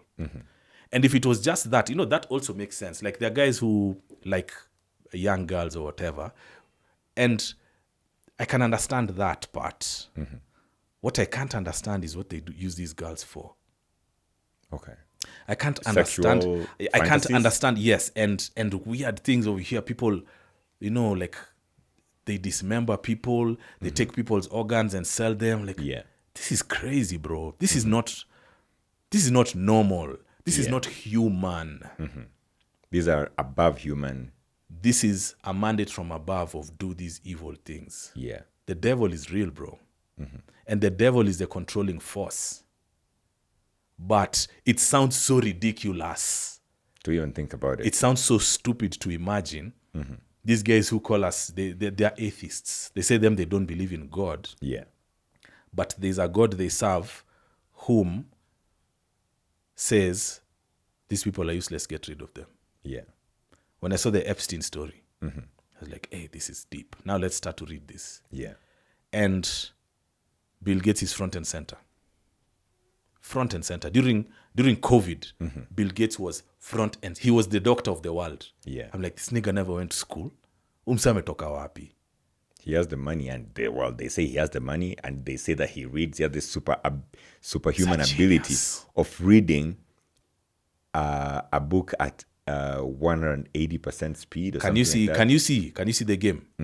Create this wow factor, and I'm like, oh my god, this is such an amazing person. Let us trust him. He knows everything. These guys work for evil, and if you can see it, fine. If you can't see it, you're a victim. But my metrics and your metrics seem to be very different, because the metrics I thought was, locking guys in poverty or servitude. Yes. But I feel like the metrics you're talking about is unaliving guys who are already in servitude. That's just the further extent. If I want Pushing you the poor, boundary if I further. want you poor, don't I want you dead? Essentially. Well, I mean, if I think about the slave owners of North America, they didn't want their slaves dead. They want them to continue living and serving them. And so I'm imagining, these guys would want their work to continue, but the only way they can continue is if they have people using their work. I mean, one of Musk's greatest creations is the internet that is selling across the world. The Starlinks. Starlink. Yeah. And my thinking that he needs people to use Starlink. You think Gates, this is about money? You think at that level people think about money? I mean, don't they want to stay rich or continue growing richer? After money is power, bro. Okay. Money is nothing compared to power. Nothing. And so you become more powerful by reducing the population. Yes. But then aren't these guys in competition though? With who? I mean, among themselves. So I would imagine that Gates is in competition with Musk At and a low level. Bezos and whoever. At a low level. Matatu mbili zikipitana mtaani, you'll see the driver asking, anafanya hivi. He's like, are there cops up ahead? Yeah. These mats are in competition for customers on the road, the matatus. But they agree at a higher level. But mali ya polisi, they are together. Yeah. Business competition only goes so far. When you now get to this higher level of power, then it becomes another game. This matrix you're talking about is the same thing. Yeah. There's a force that wants to destroy good on this earth. Yeah. That's why they put transgender content in 7-year-old rated cartoons on Netflix. Because they want to destroy The youth. the kids. Okay. Yes. By telling them it's okay for them to be transgender. By confusing them. By confusing them. If I would be a devil's advocate here, wouldn't I say that they support, by putting it there, it makes it okay for people who are actually transgender to live comfortably without being ostracized. Out of 100 people, how many do you think are trans? Out of 100, let's make the number bigger. Out of maybe 10,000, probably one. Okay. Yeah. So how can such a small group of people be so overly represented in the content and in the news and everything? It's a means to an end. I mean, if we think about it, in the grand scheme of things, if we talk about percentages, then so 1 out of 10,000 is what, 0.001. So in a cartoon that is 10,000 seconds long, wouldn't I be okay to say that they would show that for 1 second? They would show the transgender person for 1 second. They wouldn't necessarily put it in your face in the entire time, unless the cartoon is specifically meant for the transgender market. Case in point, when they talk about representation for black folk, they would have a movie with 100 white guys and one black person, even if they were a servant or something like that. And then they call that representation. So wouldn't it qualify for us to say that them having the transgender in the movie is just for the sake of representation? No. When you zoom out, all these tools, depopulation. Yeah. All of them, men versus women. Okay. Trans content everywhere you go. If there's 1 out of 10,000, Yeah. can you really cater so hard towards the smallest population? This is a means to an end. When you make people feel that sexuality is wrong, Yeah. when you make them feel like being attracted to the opposite sex is wrong, when you make men and women hate each other and fight each other, Yeah.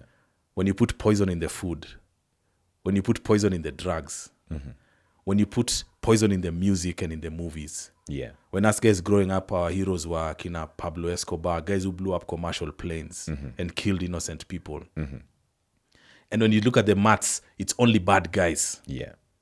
But when you go to Asia, ushaisikia ngoma za Asia, bro? I mean, K-pop, Korean pop, maybe. K-pop. But not like Chinese or Indian per se, because they don't sing English. Ukisikia ngoma zao, hakuna place ingine utasikia mziki ni about I'll kill you, I'll kill your mother, I'll kill your father.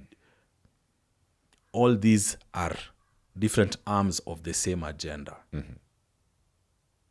I haven't understood that bit. So are you saying Asian music is... No, so Asian music is about so many different things. Okay. About Life. Love, yeah. Everything. That's what makes you beautiful. But when you listen to Matrix music, Yeah. women don't need men. I don't need a man. Yeah. Oh, I'll spin the block and I'll kill you and your cousin. It's all poison. It's all minus. The Matrix attacks from all fronts in order to create the maximum damage, and the end of the line of that is to destroy society and unalive people. Yeah. When Elon Musk was telling guys about the cancellation of Netflix, he was encouraging people to cancel Netflix maybe a month and a half ago. A few days ago, Because these guys are fixing trans content in kids' cartoons. Yeah. Bro, when you were 7 years old, did you used to think of such things? Of course not, man. At 7 years old, I'm just thinking about Superman saving some kid or whatever. And you want to tell me it's okay to be this, it's okay to be that. Love is love. I think at that point, I didn't even understand love to that extent. Ndio umeanza kuhave macrush maybe kidogo. Of course. Kidogo. You don't understand what love is per se. I mean, when I think about love, I understand love more now, and I think it's for the responsible people. At that age, you have no idea what love is. Crushes though, yes. The Matrix. All the music is written to make you, to sexualize the people. To make the people love the drugs. Now, when Trump became president, for example, Trump, the worst guy in the world, sindio? According to everybody, he's a monster. Yeah. Na hakuna kitu moja shaifanya hivi. And yet we have real actual monsters that people know, but the media whitewashes them because these are tools. These are agents of chaos. Yeah. That tells me what's really going on. And when you see it finally, you will understand that evil is real and takes many forms. Okay. And poverty is one of them. Sexualizing the content is one of them. When you go to Russia, you can't hear this shit. When you go to Asia, you can't hear this shit. Yeah. Because they have societies. I was talking about Trump because, for example, this year, Bible sales are up like 40% since Trump went in. Streaming of gospel content and all that. This is not about Christianity is good or bad. Believe what you want. Yeah. But look at the societies where they have religion. Are they better societies or worse? I think they are worse. Worse than atheistic societies. I would qualify it this way. Would you rather raise your kids in Toronto or in Poland? I don't know what Poland is like. So the comparison here is religion-wise? Yes, atheistic versus religious. And so Poland is the religious one? You could say more conservative. Okay. More conservative. And your answer is your answer. I'm not trying to bring you into mine. Personally, I prefer where I am free to do what I want to do. So I would prefer Toronto. And the way I qualify that religious jurisdictions would probably not be the best is that when I look at all these religious countries rather, so think about what we have right now in this current society is Islamic countries. I think there's a lot of evil that goes on there that gandamizes people. Name a few. Okay. So or name one. Yeah, so one of them would be Iraq. What about Iraq? I mean, right now it's in shambles. Afghanistan, where the Taliban are the leaders. I mean, people struggle. Think about the country that I don't want to mention because I know what happened, what is going on nowadays. That country is somewhere in the Middle East. They have a truce now, but those folks who are leading that small country, that group, that militant group, they make it bad. But if you have a liberal government, a civil government that doesn't lie towards any religion, then you find people being free to express themselves and live the way they want to live. If they want to be stuck in the matrix, that's up to them. Or if they want to get out, that's up to them. But I think it will be very difficult for you to get out of the matrix and you're living in any of these countries, including, some of these Eastern European countries. So Poland, for example, I think there's a lot of evil that goes on there. I have two friends who've lived in Poland, and they say how the gang culture there is very prominent, that it even permeates in the leadership of the government, as opposed to now, for instance, those other liberal governments. For example, my government, I think gives drugs to people. Which one? Your government, for example. I mean, if you chose to be drugged, my government is the Canadian government. You mean? Yes. Yeah, I mean, you chose to be stuck in that matrix, and so the reason why they give folks imagine drugs, a government giving drugs to people. because if they don't give this drug to people, people are going to take drugs that are laced with the toxins that we're talking about, and then they die. So in order to keep you alive, let us umesema hutaki ku go the pathway ya ku go like to become sober. So let us give you something that will continue enabling you to live, even if you'll be, dying inside. You're in the matrix. Iraq, Afghanistan. Who installed those governments? Who installed the Taliban government? Yes. The Taliban government installed itself. No. Who financed them? Who gave them weapons? Well, let's go back before the Americans came into Afghanistan. The Taliban, I actually don't know where they got their weapons from. Before the Americans Before the Western incursions. Yes. These were countries that ran smooth. Okay. So Iraq, these are Western governments disguised as religious extremists. No, let's talk about specifically Afghanistan, because Iraq, I see where your point of coming, and in the same case, let's talk about Afghanistan. Let's talk about Afghanistan. No problem. Afghanistan, the president who was installed by the West was Hamid Karzai. Okay. Western puppet. Yeah. Coincidentally, all of the opium that Big Pharma uses in the West comes from where? Not was coming from. Comes from there? From Afghanistan. Okay.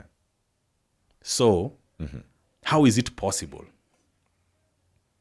that a country's main export is an illegal drug, and yet it is the most consumed legal drug in the US? Because all these drugs, all these pills that they give you, you have a headache, oh my God. Pop a hydrocodone. Yeah. Oh my God, what happened? Oh man, somebody made you feel bad. Take this, take this, take this, take this. So that you're not depressed. The matrix. Yeah. Anything that keeps the people down. The Afghani government was installed by the West. Yeah. Before that, they were a functional society. Libya, Iraq, all those countries that you're saying have religious extremists. These are Western installed governments, and they use the Islam thing to scare people. You have daughters, right? I do. Would you be happy that they couldn't live freely? To an extent, yes. Okay. Hell yeah. I mean, I don't want my daughters wearing barely anything in the name of freedom. Why? In these Islamic countries, they say once you become a woman, you cover yourself. But because the eyes of men are full of lust. But if you raise your daughters in a certain way, they could cover themselves in a world where the ladies who have not been raised that way don't cover themselves. Right? But what I'm thinking here is that if you have the freedom, so first of all, freedom is overrated, bro. Okay. The greatest leaders on earth, for me, and Kibe hates when I talk about, bro, kazi yako ni kuongea story ya Chairman Mao. The greatest leaders on earth said freedom is bullshit. Good leaders. Lee Kuan Yew, Singapore. This is the greatest leader. But after Lee Kuan Yew went, Singapore is free now. They are not. What is free? Free is bullshit.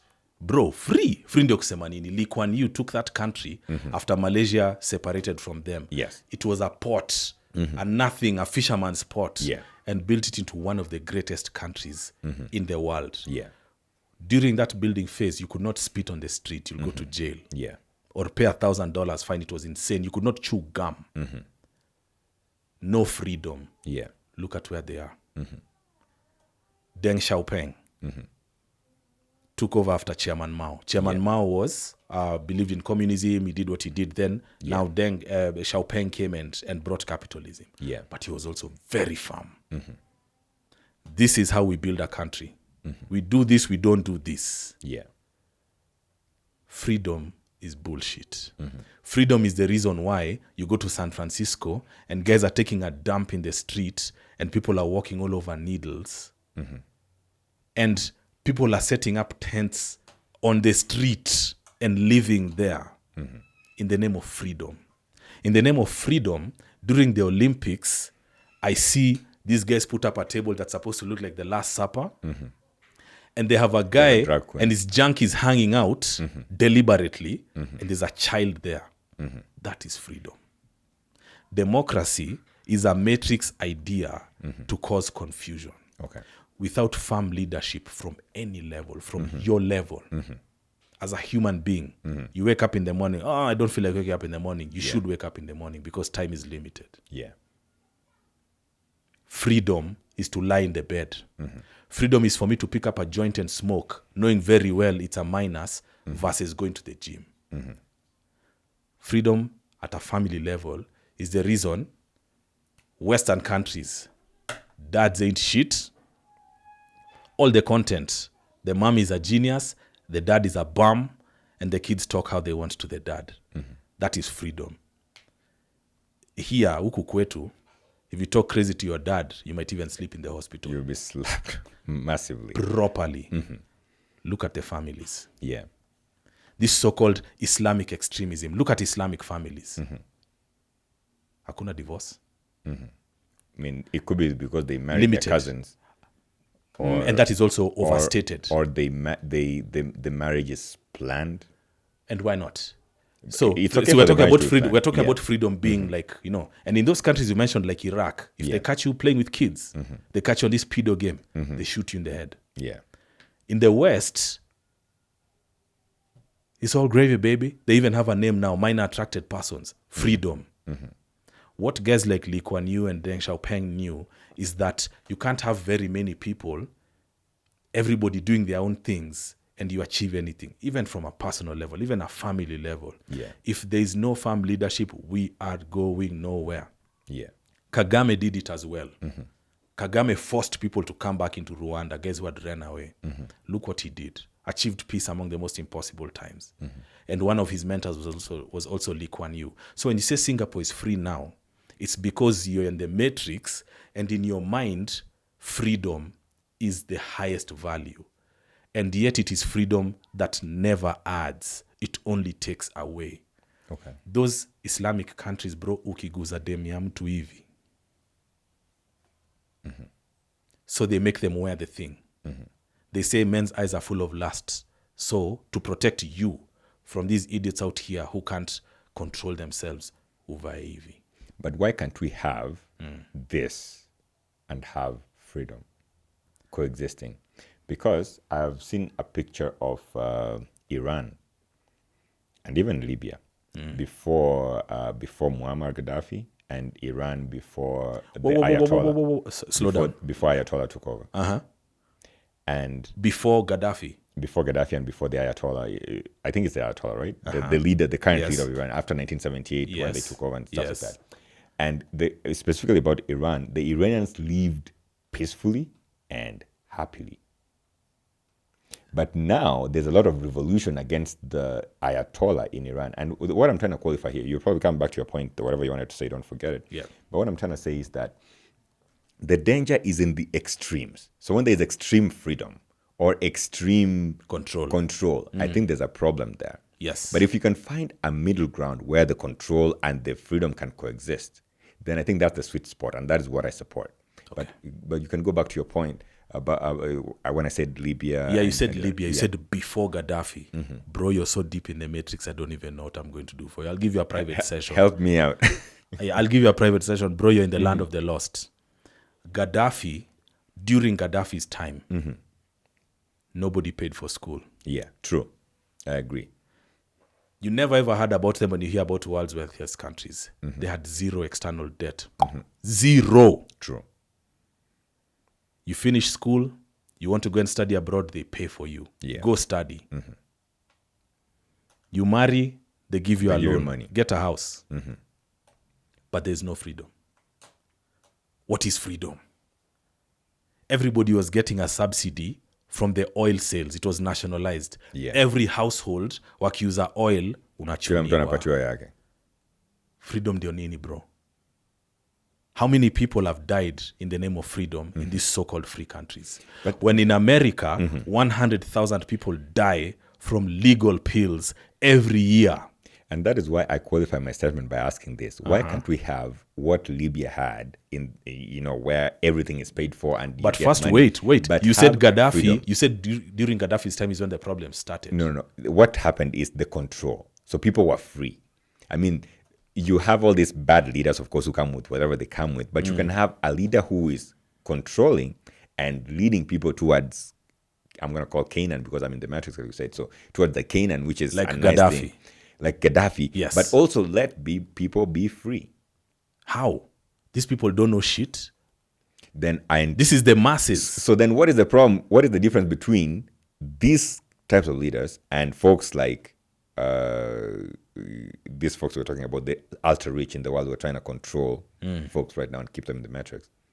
Well, so what's the difference in the sense that they are controlling and not allowing people to have their free will? These alleged personal freedoms are... So like... Okay, let's use another example. Libya to me was the best example because they were the best country in the world. I do agree. And then the US said, you guys, it's too much now. It's too much. You guys need to stop what you're doing. Do you think this unification of Africa, do I think they unalived him? They unalived, of course they did, but do you think they unalived him because of Libya being at the forefront and was trying to, do great things? Or it's simply because Gaddafi was a what? Was a dictator. So that's another word. So once you hear those words, those NGO buzzwords, dictator, feminist, misogynist. Once you hear those NGO language words, they're coming for you. So Libya, Gaddafi had made Libya so successful. They even had irrigation schemes in the desert. Like, bro, they blew up the biggest water pipeline on earth, and it was in Libya. So Gaddafi said, and Gaddafi was a real one. He said, you know what, us we are doing good. You guys don't seem to be able to get your acts together. The rest of you Africans. Let's help you out. What we should all do, I'm gonna help you guys because he was a Pan-Africanist. I'm gonna help all of you. Stop selling your gold, your copper, and all those things for cheap. Stop. In fact, stop digging for this shit. Leave it under the ground. Do a quantification of how much your natural resources are, and then let's do business based on that. Let's remove visas across the continent, and let's have an African bank. The fact that he wanted to unify the most resource-rich continent on earth is the reason they killed Gaddafi. Nothing else. Nothing to do with his dictatorship. Nothing. Hizo vitu zote ni CIA plant, and then you go act like the people are not happy. Happy about what? Which happiness? There's nothing. America people are poor, bro. True. Poor. I do agree. Like, I mean, you work three jobs. I live in that society, so you work 3 jobs and you live in a house. Bro, man, I stayed in a hotel in New York. I was like, what the fuck is this, bro? This is the life. It's Hollywood had sold us. Now you see this matrix shattered in my head. So I keep telling my kids, when I take you there, you'll understand why I'm not hype. I went to New York. I stayed at a hotel and they charged me $200 a night. Bro, I swear to God, this room was the whole thing. Less than this. And when you go outside, you meet people who hate life because they work 3 jobs and they're still behind on their bills. Ndio freedom yako. Under Gaddafi's system... That could be capitalism which causes that. No. This is not capitalism. This is freedom. This is freedom when you don't have a leader. Is the so-called freedom. When you have a leader, they say he's bad. They say Putin is bad. They say, I don't know, who else is a strong leader? Poland, they were saying, we don't want immigrants. We don't want us. We are Polish. Mnakuja huku kufanya nini? Mnatoka Rwanda, Somalia. What the fuck are you coming to do in our country, bro? We don't want you here. And I feel the same way. This is our country. Mkuje huku na heshima. You can't come here by the boatload in the name of... And so globalism is another of those tools. We should be welcoming. But you use it to destroy nationalism and make everybody net importers, and then you wipe out their economies. So this freedom that is in your mind doesn't work. It has never worked. You can't show me one country where there was somebody who said, you guys do what you want. And that is a satanic principle. Do what you want. America is a perfect example. What about America? I mean, it seemed to work for a while. In the beginning, America was a country. It then became a corporation. Because it's not a country. China is a country. Yeah. America now might become a country again. I wish they could let Trump run even for 2 more terms. But America, up to recently, was a collection of companies. Okay. In a real country, you cannot feed the people poison. In a real country, you cannot give the people drugs. Take. So, I mean, you can't feed people poison. Aren't we fed poison here in Kenya, you'd say? Kenya Who's the real government? Kenya Seed Company is the largest grower of or seller of corn seeds. And the imagination here being that their seeds are adulterated, right? No, I don't. My perspective is this. As long as your country receives loan money, as long as your country has massive external debt, you will do what you are told. When they wanted to vaccinate the cows, do you think that is the Kenyan government's idea? No, definitely not. And keep in mind, your friend Bill Gates. He's not my friend. But I wish he was my friend, man. I'd have escaped the matrix. I would be the one controlling the folk too. Bro, you would be there, bro, doing things in the darkness. Yani, you would not even be able to sit next to each other. You'd be giving me the creeps. Yeah. So when guys like that are the policy creators, when they found out that these jabs they tried to give everybody, when we woke up and said, oh man, we're not doing this. We're not taking boosters. This is not working. What did they decide to do? They said, let's vaccinate the animals. Get the mRNAs into them using the meat. But because that is so obvious, they come and say the cow fats are killing the planet, so we need to vaccinate the cows. The democratic space we have in Kenya is too big for you to bullshit guys. Kenya, there's a very interesting mix of watu hata ule mtu hajasoma amesoma. Kuna kitu always in show. Anaelewa like, hey bro, since tangu siku za Adamu na Hawa bro, ng'ombe zinakuwa zinashuta bro. Sasa hii story gani umetuletea? Hii haiwezi. So when it comes to policies in our country, above your boss there's a boss. When the World Bank says we want the education curriculum to be like this, Monsanto is a government, for example, unto itself. They decide the seed policies of the earth. As long as you owe these people money, you will do what they tell you. The borrower is the slave of the lender. Correct? True. Any policies you see in Africa are influenced by the people who give us money. Period. True. Period. There's no way around it, and we will forever be in this situation. So for you to leave the matrix, which is very difficult because you live in a Western country, so your mind is filled with all this bullshit that they sell you about this is how life is.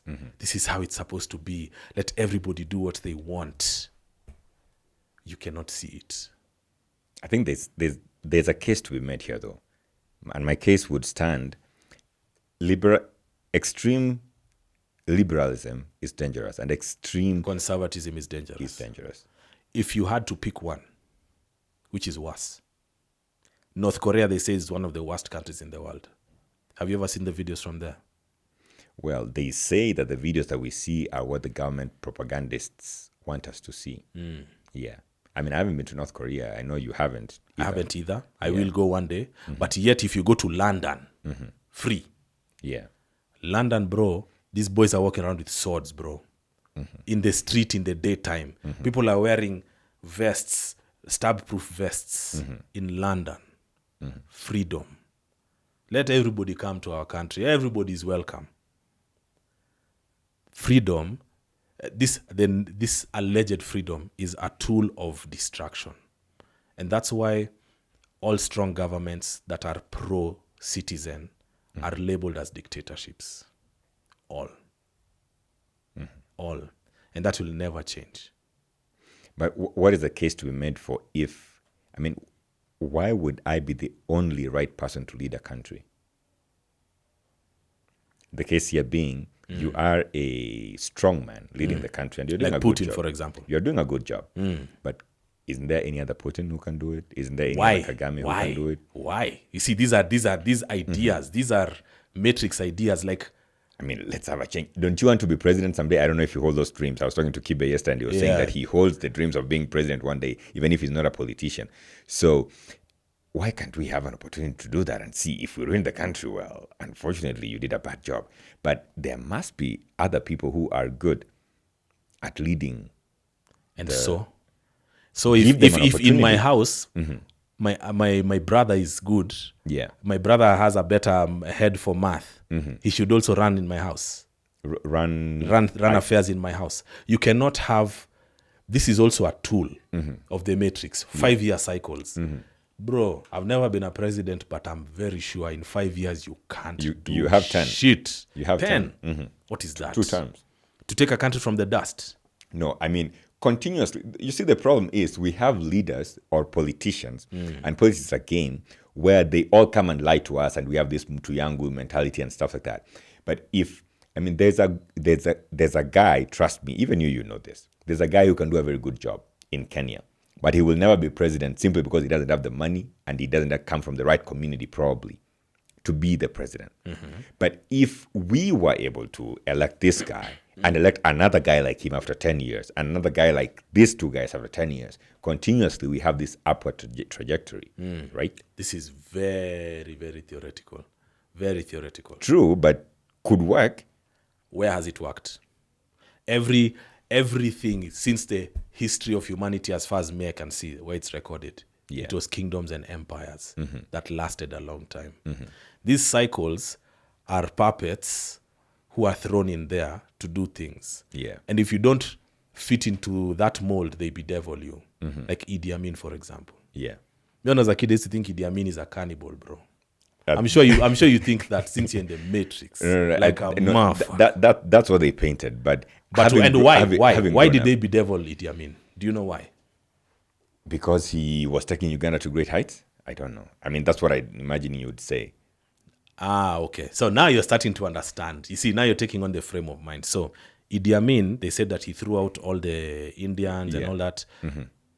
Idi Amin said that what the Israelis were doing in Palestine was wrong. And the Jews started to want to control the economy of Uganda, and he said no. Yeah. And that's where now the story started. Idi Amin, the cannibal. Idi Amin is bad. But you're saying, no, you guys can't come here and do this. You guys come, you make money here, you run away with all the money. Yeah. Mugabe, the same. All of a sudden, you see this guy being drawn like a monkey. All the publications in the world, anakakama nugu. How coincidental is this? Suddenly. Well, he was a very good... I listened to his documentary a few months ago. Of course, it's published by a white guy. Hopefully, he was an independent guy. And he paints a very good picture up until Mugabe tells folks to leave. And then after that, they say that he became bad. He became bad. And by the time Mugabe was asking them to leave, Zimbabwe was the biggest food-producing country in Africa. Imagine. Talk to guys, the old guys from Zimbabwe. Yeah, true. I do agree, but they say that those farms are owned by white farmers. And that's why they were producing so much food. Oh, that's what they say. Yeah. But when Mugabe said, now, this capital flight is too much, then he became a bad guy. But you see, what happened is that the guys who took over, the farmers who took over, were greedy. It was politicians who took over. You take over land that you can't farm properly because you don't have the know-how, and you're just too greedy. So, you got to agree that there is some sort of, what would I call it? Some sort of don't care attitude that would come with the guys who took over because they have not worked hard for anything. You just walked in and you were given, this is your land, this is your land. You do all this. And so they probably didn't know how to do it properly. And that's why Zimbabwe lost its glory. I think that now because of phones, we're able to go back in history and see so many things. Yeah. When you see, Mugabe was no fool. Yeah. He didn't get into that position by being a fool. And when he said that he wants these guys to leave, fine. If you're the boss, you'll give your friends a few favors. Even me, bro, if I become the president, my niggas are gonna eat. I hope I'm that one. They're of those gonna niggas. eat. If you leave the Matrix, I'll consider do me for you. Yeah. But they can't vote for me. Okay. Me, I'm not because you're already out of the Matrix. Like, of course, the powers that be like this one, apana. Hatutaweza kumcontrol. Huyu hatutamweza. That's what they did to our boss John Pombe Magufuli, may God rest his soul. Yeah. Nilienda bro na mabarabara maze na nini, then I was told I'm not alone hapa. It's all local money. I said, oopsies. Man, I was proud. I traveled there in 2019. Man, the airport was awesome. I flew from Zanzibar to Dar es Salaam. It was awesome.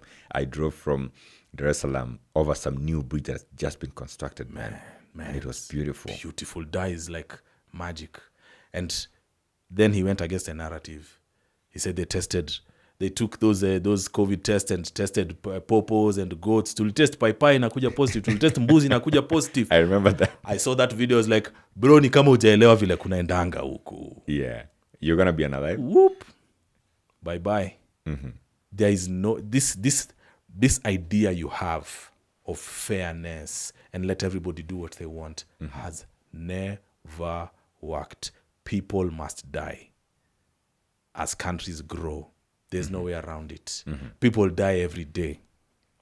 But this model you have of, and I can't blame you because it is your constant environment. But look at the country where you live. Honestly. Come on, bro. Look what Trudeau did to your country. Such a weak leader. Such a weak-ass leader. And these are the guys you're saying, yeah, every 5 years, let's rotate. And coincidentally, all these boys are alumni of Nini. What are they called? Kina Klaus Schwab? The forum. What are they called? Jeez. Man, these guys who think they can control the world, I forget. Klaus Schwab was the head. The WEF. Yeah. World Economic Forum. All these are WEF boys and girls. All of them. Bro, there's evil in this world.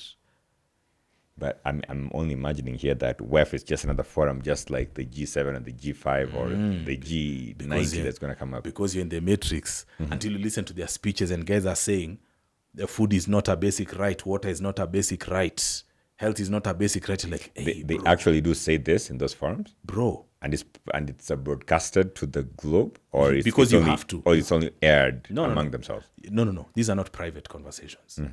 If you go to YouTube again, maybe you want to tell your guy, hey, cut this one out too. Go to YouTube when you have a moment. Search Event 201. Event 201 was a rehearsal for a virus that would come and shut the world down. Okay. They ran a simulation. They made videos. It's on YouTube today. Dave, let's leave this one in. Go look for it. Search for Event 201. They did a simulation of COVID. Yeah. Next, whoops. And then these guys come out with these giant headlines that, biblical proportions of plagues are coming. Africans will all die. The Guardian was running. The Guardian ran that as a headline, saying Africans are going to die from. Yeah, and Africans survived. Bro, we live under the sun, bro. Nothing can happen to us. Do you think that your journey into sobriety is one of the things that gave you this, opened your third eye, if you'd call it that? Yes, drugs suppress. And when I say drugs, I mean, the number one drug, of course, is alcohol. Drugs suppress your spirit. Yes. And some people are not supposed to get high. Getting high is dope, but it doesn't work. Yeah. It doesn't work. But is it my journey through sobriety? I can't say I've been a very good sober guy. Yeah. But yeah, when you're sober, your third eye is open. Kuna vitu tulikuwa tunadu tukiwa matai unasema, woni mimi. I think about it now. Like, unajishanga. How? Huyo si mimi. Those are some devils that are in my head. So yeah, I think also with age, kuna vitu mingi unaenda unaona, okay, so this is how things really work. So yeah, maybe I've become more spiritual with the times. Maybe I'm just an idiot also who doesn't know anything. Yeah. But my convictions are strong. And I'm ready to be wrong if I'm wrong. Yeah. But I have to believe in something. I can't let the TV tell me what to think. True. I can't let my phone tell me what to think. Because these guys, there's nothing good over there. Man. DNA, Mr. Dennis Kaggia. Yes, sir. Having you here has been awesome, man. I think you have this. We've got to do another 2.0. I'm coming back in December, so we're going to do another one with you. I want to get into your time. You are. I learned recently that you are in the business of building meme coins. I've been trying to launch a meme coin. No way. I mean, but I realized, man, I don't have the wherewithal. I don't have the clout to launch one. and I don't want to to get into all these rug pulls and stuff like that. So I don't know how to protect it enough. I don't know how to even make it successful in the first place before it can even before it can go with people's money. And so I've decided to shelve the project for a while until maybe a time. But maybe hanging out with you is gonna get me out of this situationship. I mean, hanging out with you has been beautiful. In the tradition of this pod, there's this thing that we do. I borrowed it from the United States presidency, where the president in office, after every 5 years, or after every 8 years rather, leaves a letter to the next guy who's coming into office. Well, it could be 5, could be 8, could be 4. And so, since this is a podcast and what we do is ask questions, the guest was here most recently left a question for you. And I normally don't see this question until now because I don't want to, spoil it. So your question is, what was your biggest lie? That I told or was told? Well, I've just read the question as it was written. So it could be as you're told, it could be what you told. I would probably imagine, let's do both, actually.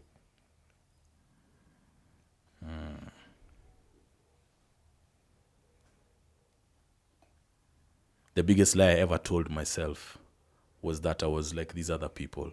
I tried to be like them. I tried to fit. Yeah. And I was always rejected. And I tried to be like these other guys, but I'm not. So the biggest lie that I ever told myself was, you're like these people. When I stopped lying to myself, I realized I'm me, and it's okay. And whoever likes it, likes it. Whoever doesn't like it, doesn't like it.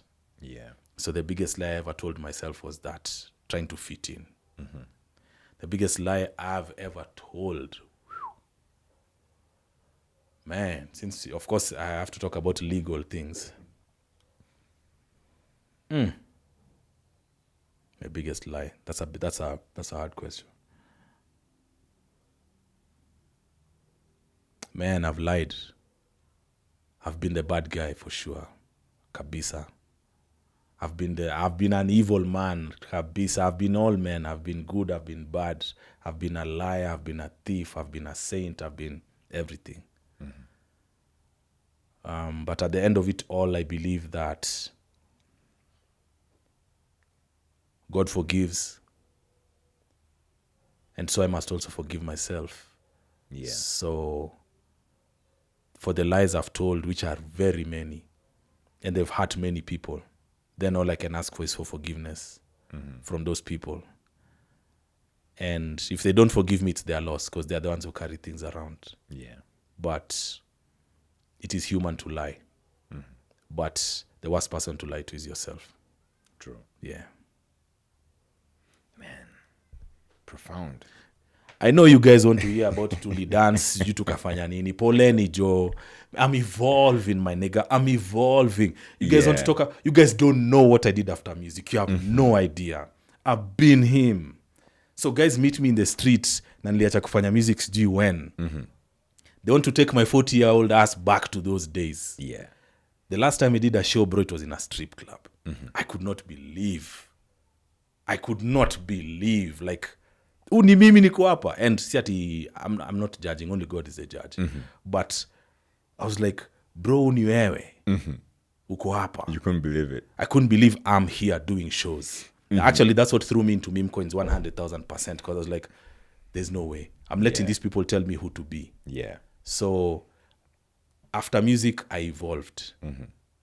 The music fans don't like it. Yeah. Don't shauri yao. But I think the person who finds you now finds knowledge. But I'm not interesting. That of course. Because I'm not nuts. They want me to be. They want me to be stupid. They want me to be jumping off the roof. They want me to be that guy who I was when I was young and dumb. Now, You'd be surprised, actually. There's people who find this version of you interesting. There could be a small number. yes. So it's not trend worthy. So when you call me for your pod and you want those wild stories, but now because I've stopped lying to myself, this is who I am today. Yeah. I will not. I met Kofi. Shout to Kofi. Kofi Olomide. Yeah. I curtain raised for him across Tanzania. He was on tour. Yeah. I was like, this guy is These guys are rock star for life. Me, I'm not. Yeah. My book is chapters. I would hate to be an entertainer full time at this age. Yeah. Yuck. Especially now that I don't get high. Bro, ushenda kwa bar na ukunywi na watu wanakunywa. Yeah, I mean, I don't drink, so I do that all the time. It And I'm not interesting. It sucks. You're not in that energy for highness. Yeah. So guys want 2016 DNA, but this is 2025, and you take it or you leave it, and I don't give a shit. Beautiful, well spoken. So here's the opportunity to write your question to the next guest on the show. Hey. Yeah, whenever you're ready, and after you have thought about it, you can just jot it down. I know what to do over here. Well, thank you, man. This is a dope pod. It's been nice hanging out with you, man. I enjoyed the conversation. Actually, it's very eye opening. You are quite the conversationalist, bro. I must say. Please, usichoke. Thank you, man. And a lot of good hosts, it's not this. You know when to let the guest do his thing. Yeah. And your spread of knowledge is really big. Thank you, man. Yeah. Now, if anybody was listening to us today and didn't understand anything at all, what is the one thing you want them to leave this episode with? Move on from the past and be great. Forget yesterday. Forget who did what. Forget your childhood. Forget all those things. A new day is a new life to a wise man. Be wise. Beautiful. Folks, I've been hanging out with DNA. Mutumbaya sana. One of the guys who've escaped the matrix. Very knowledgeable. DNA, you are very knowledgeable, man. I would like to. You have read widely, watched stuff widely, too, I believe. And I think you seem to be soaking in this information. The names you are dropping here, the examples you are giving, all very beautiful, man. Continue doing this. Thank you. After I stopped getting high, I became a history buff when the fake dopamine went away. It was stopping me from, and I'm not a holy guy. Please, you might meet me tomorrow, bro. I'm blasted. Sisi juzi alikuwa kwa show anasema vile sijui nini. Yeah. I realized that there's so much more in this life when you escape the fake dopamine, the sugar, the drugs, the TikToks. When you can step away from that, this life has so much more. So I like to read. My father is a great reader. He infected me with that. Beautiful. And yeah. Thanks, man. If you made it this far, I think it's because you did enjoy this episode. So if you haven't yet, go ahead and subscribe to this channel. And remember to tell your friends to tell their friends. This has been The Couch Connect. Till next time, do take care. Let's go. Or Harry.